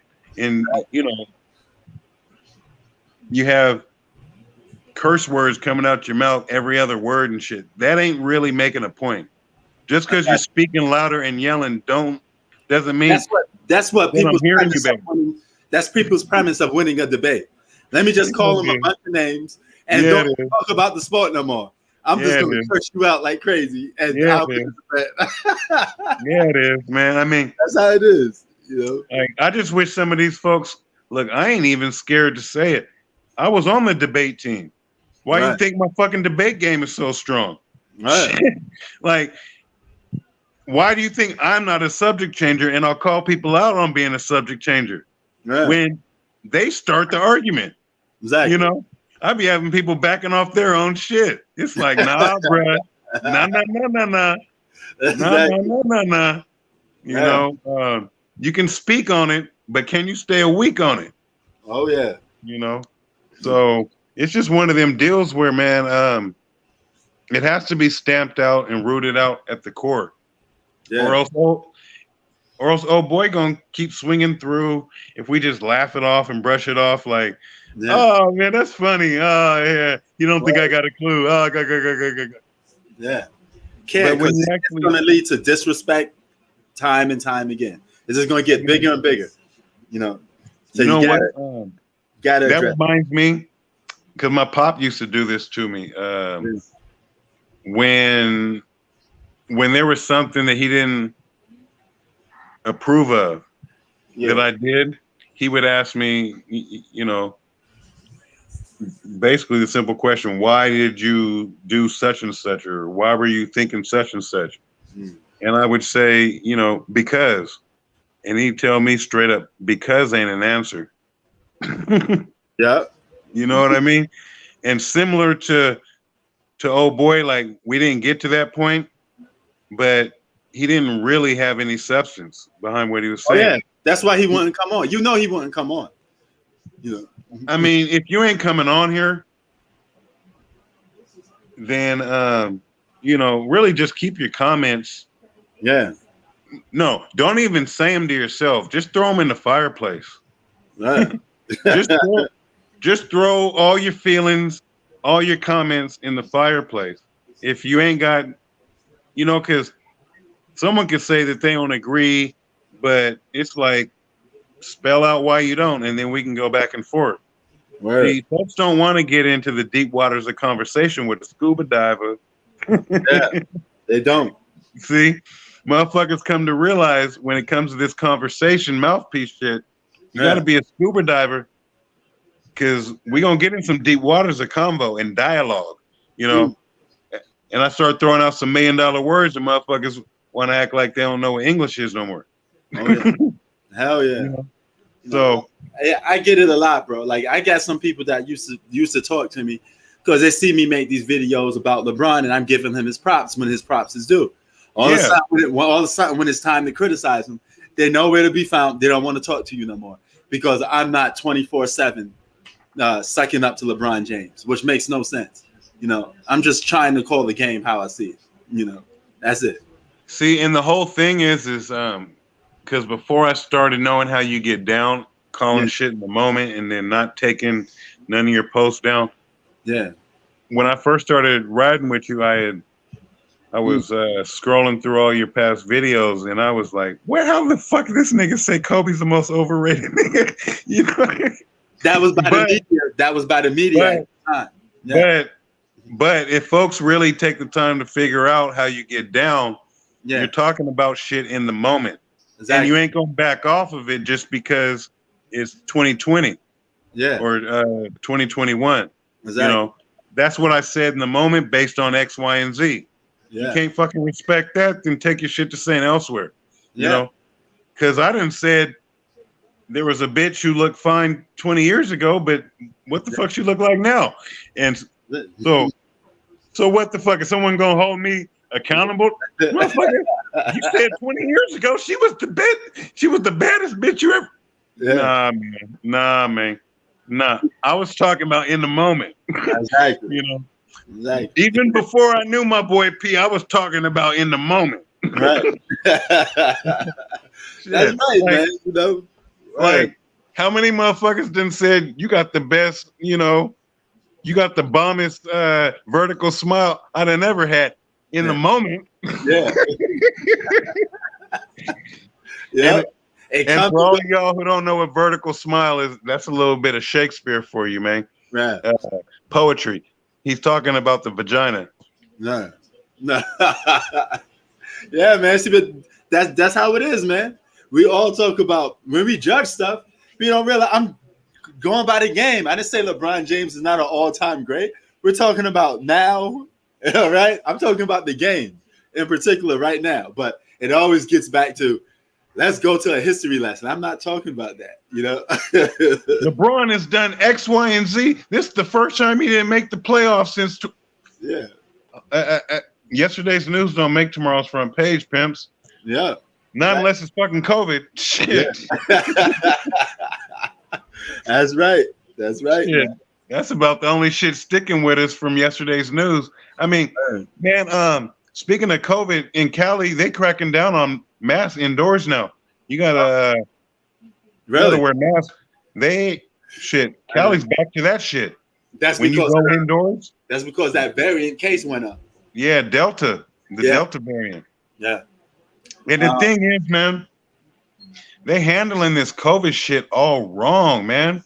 From a capitalistic standpoint, and that's what I was shooting you in the text when you was like. That's why I said I don't get it. If cases are going up, we got a new variant going on, but you allowing me to go to a sports game, you're allowing me to go to any other social place, with no mask. But you mean to tell me I can't go to work without getting a vaccine or, wearing a mask with less people? It could be a job with just less people. You see the same people every single day. But for an event that you seen the NBA Finals, you see how many people were Milwaukee. Exactly. With going crazy. I've been watching it the whole time. Exactly. We can go back further. We can go back further when Alabama, when COVID was still like COVID. Yeah. Lockdowns and shit. Alabama, that didn't stop them from having a fucking parade when they won the damn national title. Exactly. They was all masked out. Anything where there's sports, and someone's about to win something big, all these crowds is gathering, right? And that was before shit opened up. I'm talking about college football bowl championship series when it was basically the turn of the new year. Yeah, you know how shit was. It was Armageddon still. Oh yeah. And funny about this, I'm allowed. Your Knicks got a good pick, Jeremiah Robinson Earl. You gonna like him? Oh, okay. How many picks did y'all have in this draft? We had a couple. We had a couple, man. We the young team on the rise. Y'all had a couple times 5. Word. And the funny part is I'm allowed to spend my money on watching a celebrity in a movie theater, but when it comes to making money, I gotta do all this, that, and the dirt. I gotta wear a mask. I gotta get vaccinated. But I don't need to do none of that to go to the movie theaters, to empty money out my pocket to give to somebody I don't even know. And that's what it's about, man. You got all these. Basically, everyone has their own jurisdiction. Yeah. Even for the most part. Well, let me break it down. Especially, hold on, because I like to say shit accurate. When you go by jurisdiction to jurisdiction, talking about cities and counties, all these counties and shit got their own rules. Oh yeah. There ain't nothing universal. Yeah, because each state is acting like its own country, basically. Well, and certain my brother, I'm getting to counties. Oh, counties make up the states. It ain't just the states is doing their own thing. Yeah, I hear you. The counties are doing their own thing. So of course the states is doing their own thing. Yeah, of course. Yeah. So within California, you got certain places in the rural areas and shit. Because I'm up here. I'm in NorCal, but then there's fucking Cal, where it's farmland and you smelling shit on the highways and it's just one fucking lane on both sides. And you stuck behind big rigs for 40. But what I'm driving at is these folks is out here just going maskless and shit. Oh yeah. I was out in Reno actually, and there was some dude who was from further up north where I'm from. This fucking this basically cow town called Redding, and he was like, "Man, we were only shut down for 2 days, man. 2 days, dude." Oh yeah. But at the same time, telling me, "Man, I caught COVID, and my boy caught COVID, and shit, my son was in the hospital for like 2 weeks." Yeah. Man, I need to get the fuck out of here. That's Because true. man, you be seeing me. I'm always masked up right now, so I'm at the spot. So you know how that is. Oh But when I'm out of Reno, yeah. a lot of the times, just to be heard, I be having to take my mask down, taking them COVID chances and shit. Oh yeah. But Nevada's actually on the list for states not to go to. Mm. I forgot who put it on there. I want to say the governor, but he ain't really got it all up here to even do nothing like that. Yeah. He's in the pockets of motherfuckers who didn't pay for his campaign, so he's like, open shit up. Mm.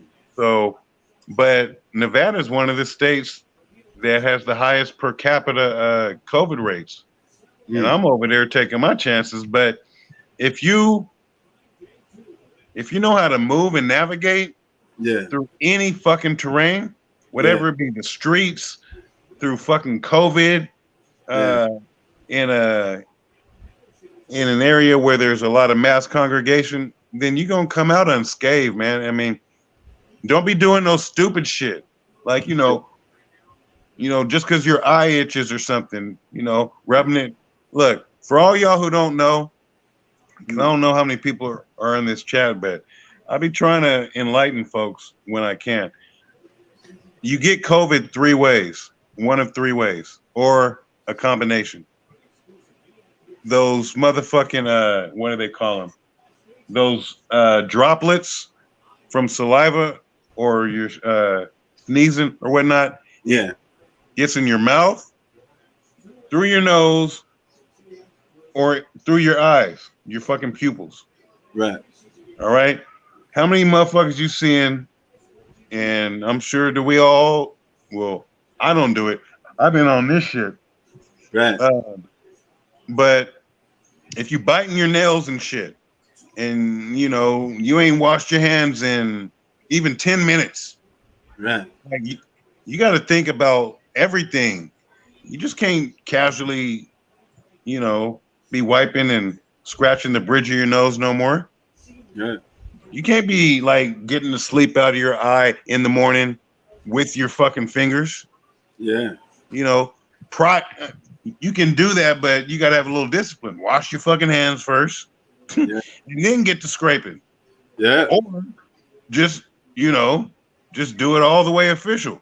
Let the hot water run. Wait until it gets hot. It ain't always instantly hot, depending on where you live. We all know that, right? Oh yeah. Sometimes you got to wait a good 2-3 minutes for the hot water, even in your primary bathroom. Wait until it gets warm. Fucking scrub up, and then go and get all that sleep out of your eye, all the eye boogers and shit. Right. But man, motherfuckers just see people out without masks, and they ain't really doing their own thinking. There isn't too much independent thought in general in the world over, and that's why the majority of folks who are independent thinkers, they get vilified for it. Whereas a minority are able to, maybe write an influential book or do something influential, and they get props for being, original. But basically, if you go along with the masses, everybody loves you. Right. You start thinking outside the box. Right. There's a saying. There's a saying that I was about to say. For the most part, right, individuals who go against the grain get splinters in their ass. Yeah. Right. That's the saying, is when you go against the grain, you get splinters in your ass. Right. And on the flip side of that, what you was talking about was conforming to the norm. You don't even hear that fucking phrase no more. Right. And I know that you have, because you know we damn near the same age. But Yeah. there's shit that gets phased out because, you know, like ebonics. Well, that got phased out because basically mainstream America is biting off the shit. You know, just biting the shit, just biting it. So you know, The funny you part, can't it have wasn't both phased ways. out. It wasn't phased out until every other race started doing it. But when it was just black people invented the slang or whatever, it came as a, oh, you know, you're not educated. You're speaking Ebonics. You know, When it was strictly within the culture, yep. They say, then yep. it was a cancer. Yep. Now it's a fucking elixir for everyone's lack of, not everyone's, but outside the African American race's lack of being able to evolve the English language them fucking selves. Yep. Yep. Like, why is the train moving on the English language? Right. Well, you just got to look at the cancer, right? Nah, the cure, the panacea, the elixir, the cure-all. Yep.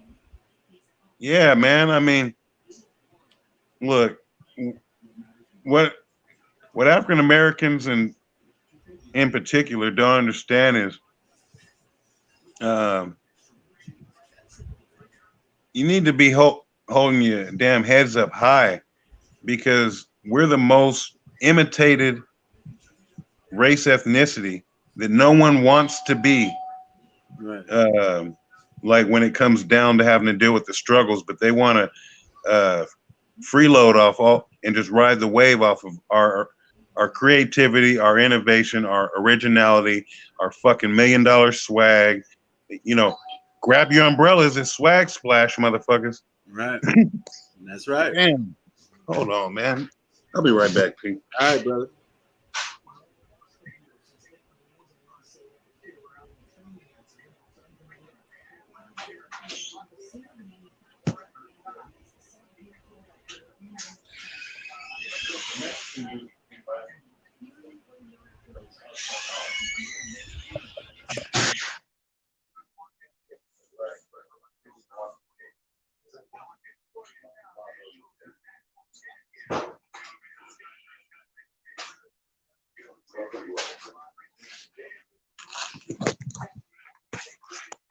Yeah, man, I'm black like I never left.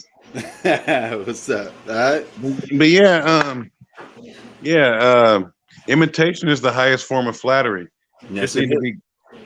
The whole thing is there be so many.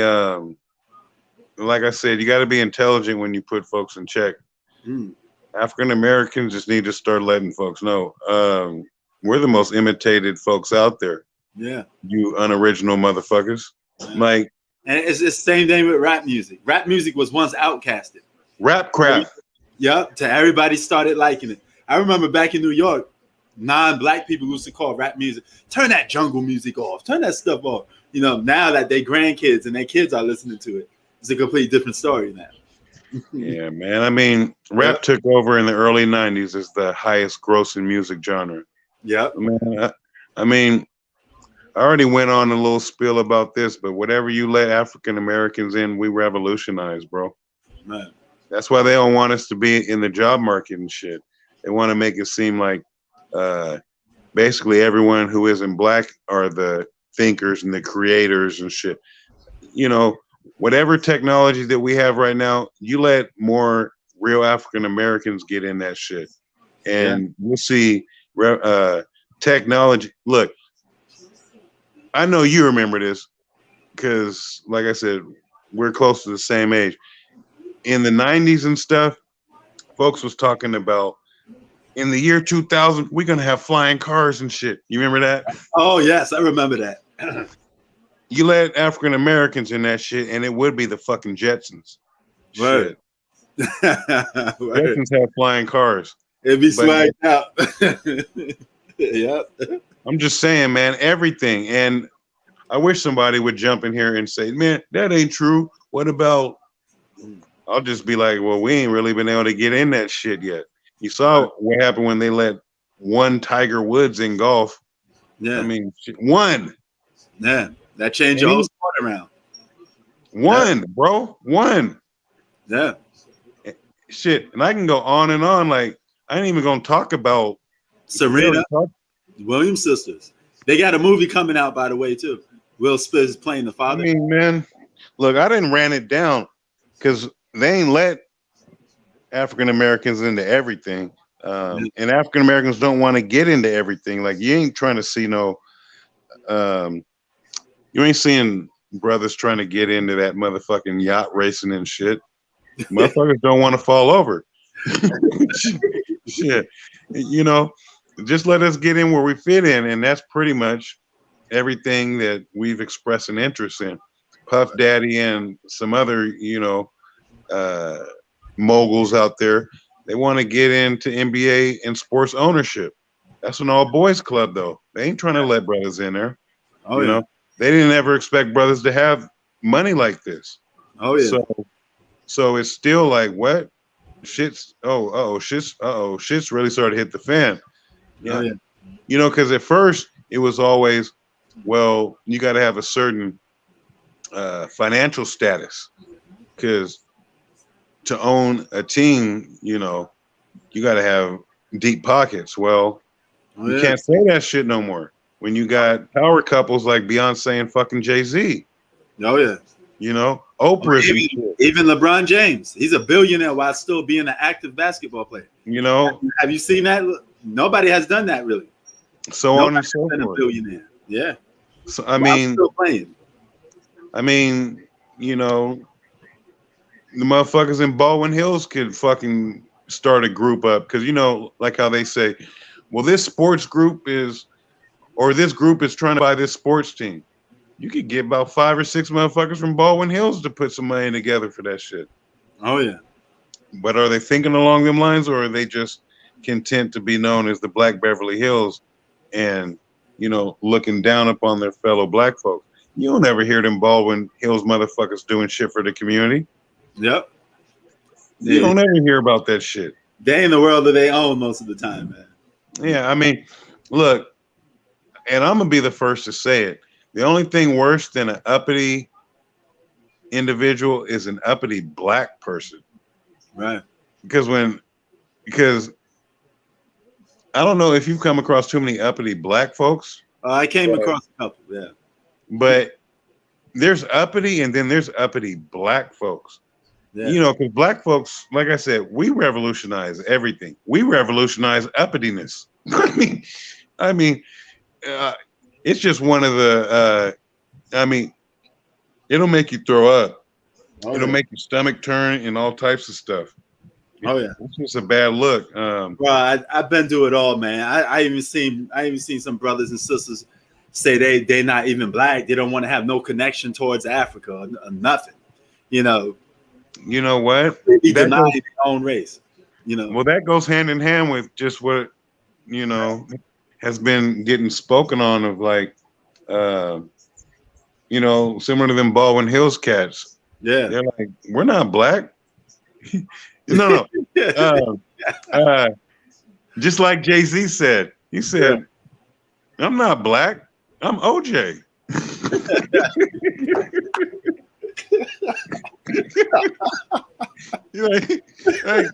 like we're Baldwin Hills, motherfucker. Yep. Or like whoever we didn't came across, because I didn't. Pretty much, that's what you get a lot when you see. And I ain't talking about myself, because anybody who knows this live stream knows I don't get down like that. But pretty much 90% of the brothers and sisters who you see dress along the lines of myself, they are trying to make sure they are not seen as black. Exactly, yeah. They're doing their damnedest. They got the mannerisms that are even whiter than the whitest white folks. Even the facial expressions and shit. Yeah. You'd be like, come on now. I know that isn't really you. Right. But you start to figure out that's really that person. Yep. You know, Erase 'cause my you whole let them background. let their hair down. That shit Erase don't my help. whole background, basically. I ain't got nothing to do with anything black. And nah, man, see, and that's the thing is, it's a catch-22 because that's how they're able to succeed in the job market. Right. And when you talk about the job market, that means you're getting paid. Oh, yeah. You know, so each time you promote, that's higher income and shit. Oh, yeah. So all they see it as, and it's been like that even since the house nigga days, is they just worrying about themselves and upward mobility and being accepted by society, as opposed to keeping it true to their roots and the struggle. See, folks don't want to struggle.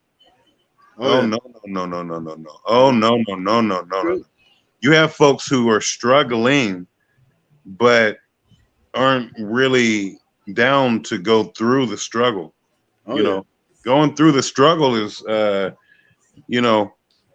when's the last time you heard an outspoken black leader? Nah, black folks got a little too smart for their own good. They said, man, Martin, Malcolm, that's 2 strikes. I ain't gonna be the 3rd strike.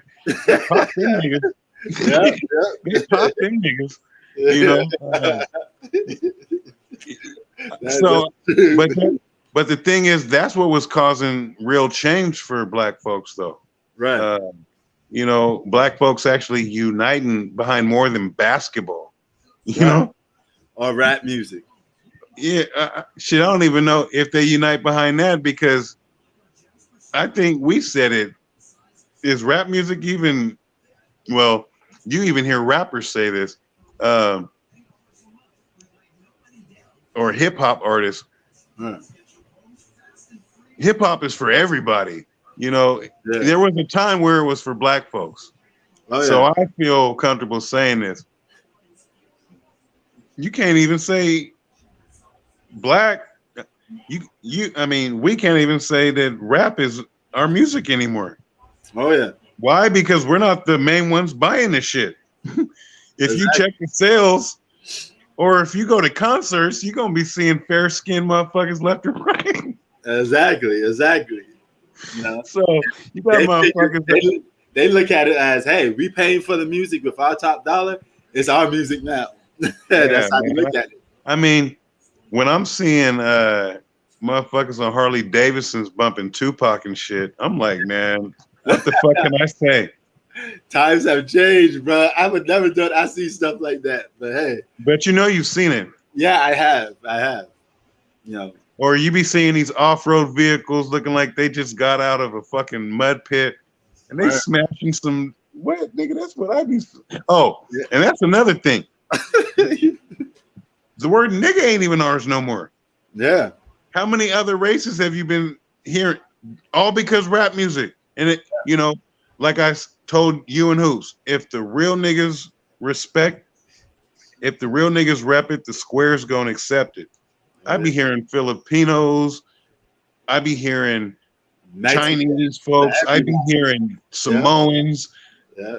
A sprinkle of hearing their white dudes who are actually, hang around black dudes, but that's a little different.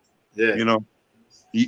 But I'm talking about if it's a non-white race. Oh, nigga, what? Nigga, please, nigga. Like, what? Everybody hood now, man. What does that mean to you? Like, oh man, that's my nigga right there. I mean, folks used to have to get the damn hood pass to say that shit.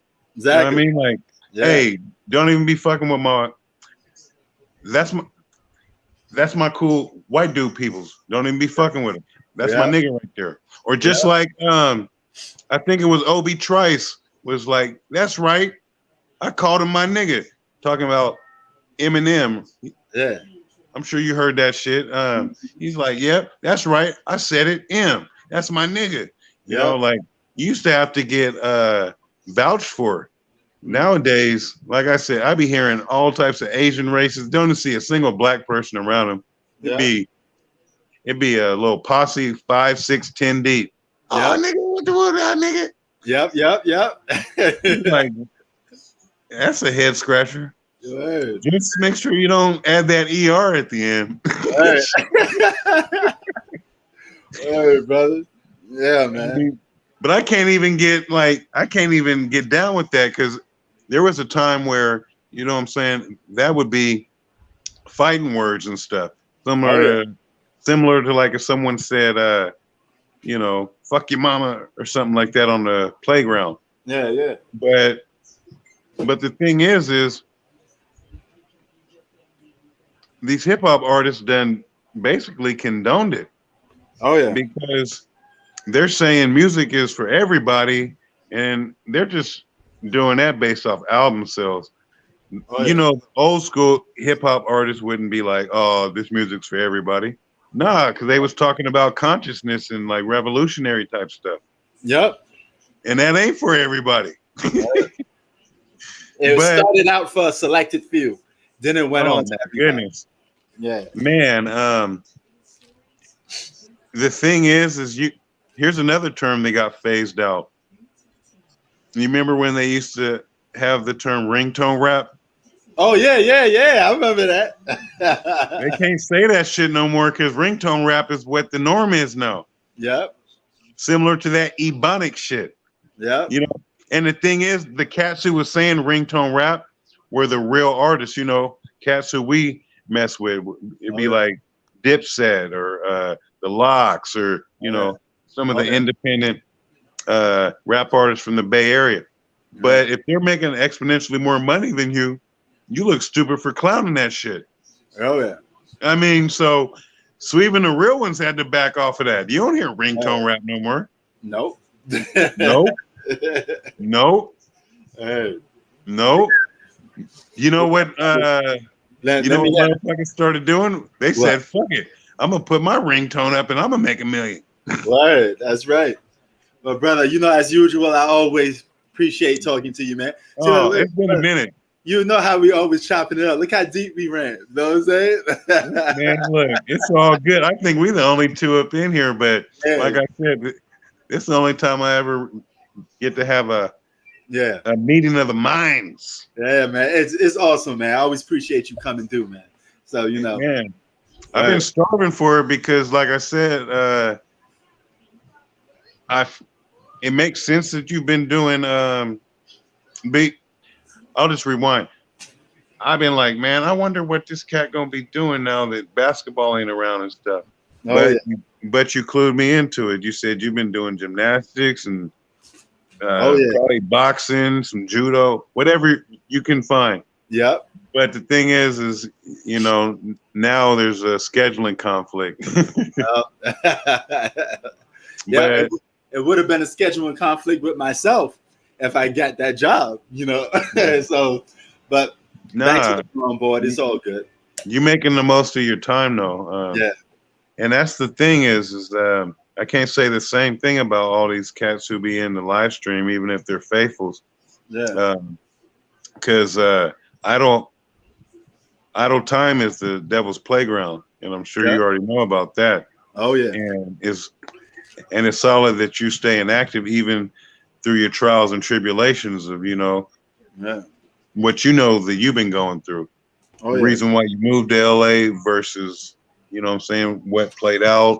And, you know, you turned the page and you just had to make power moves for yourself. But at the same time, doing something that maintains peace of mind throughout the whole trials and tribulations. You know, talking sports is calming. Oh yeah. You know, it's therapeutic and healing. That's why a lot of these cats still be coming in here, although they really need real therapy. And this ain't believe me, this ain't the tip of the iceberg. Some of y'all need some real therapy. I mean, for cats like, you know, yourself and I, being able to chop it up with a real one after whatever we're going through on a day-to-day basis, and just basically take a break from reality, but at the same time speak on reality. Exactly. You know, you get the best of both worlds in that sense. So I'm gonna make that the last word. It's only Detroit is on the clock and the pick is in. Who do they get? Let me let the onlookers know what's going on. We're getting close to Mr. Irrelevant. Word. All right, brother. All right. Appreciate you, man. Have a good one, brother. I'll be looking for you, man. I'll be checking. All right, salute. You can also drop me a text or something saying I'm going on live or something. Okay, I got you. From time to time. All right. You know, especially if it's during you know, the weekend. Especially if, basically after 5 and on the weekend. Oh, okay. No doubt. Because that's when I was, you know, accustomed to you going on. But you gotta move with the you gotta move with the tide. And if shit basketball ain't on after 5 p.m. and they showing the Olympics at fucking the wee hours of the morning, then yeah, it is what it is. then, you know, Prince Sports gotta be on, you know, he gotta be on point like Stacey Adams. That's right. But I'll make that the last word, man. I know you're a family man. All right. Have a good one. But brother. yeah, Errol gonna whoop that ass on August 21st, though. I ain't forgot. We gotta see it. We gonna see it. It's gonna be a good fight. You know, I'm gonna get my money's worth, so it's gonna be a good fight. I just can't wait. And sorry, I'm gonna make this the last word. I can't wait until that Porter Crawford fight is official, because that means a line comes out. I am throwing fade on Porter because he's gonna be the underdog. Oh yeah. Oh yeah, Crawford got more of the hype, man. He got more of a bigger fan base too. So yeah, man, we shall see. All right, brother, have a good one. Deuces, pimp.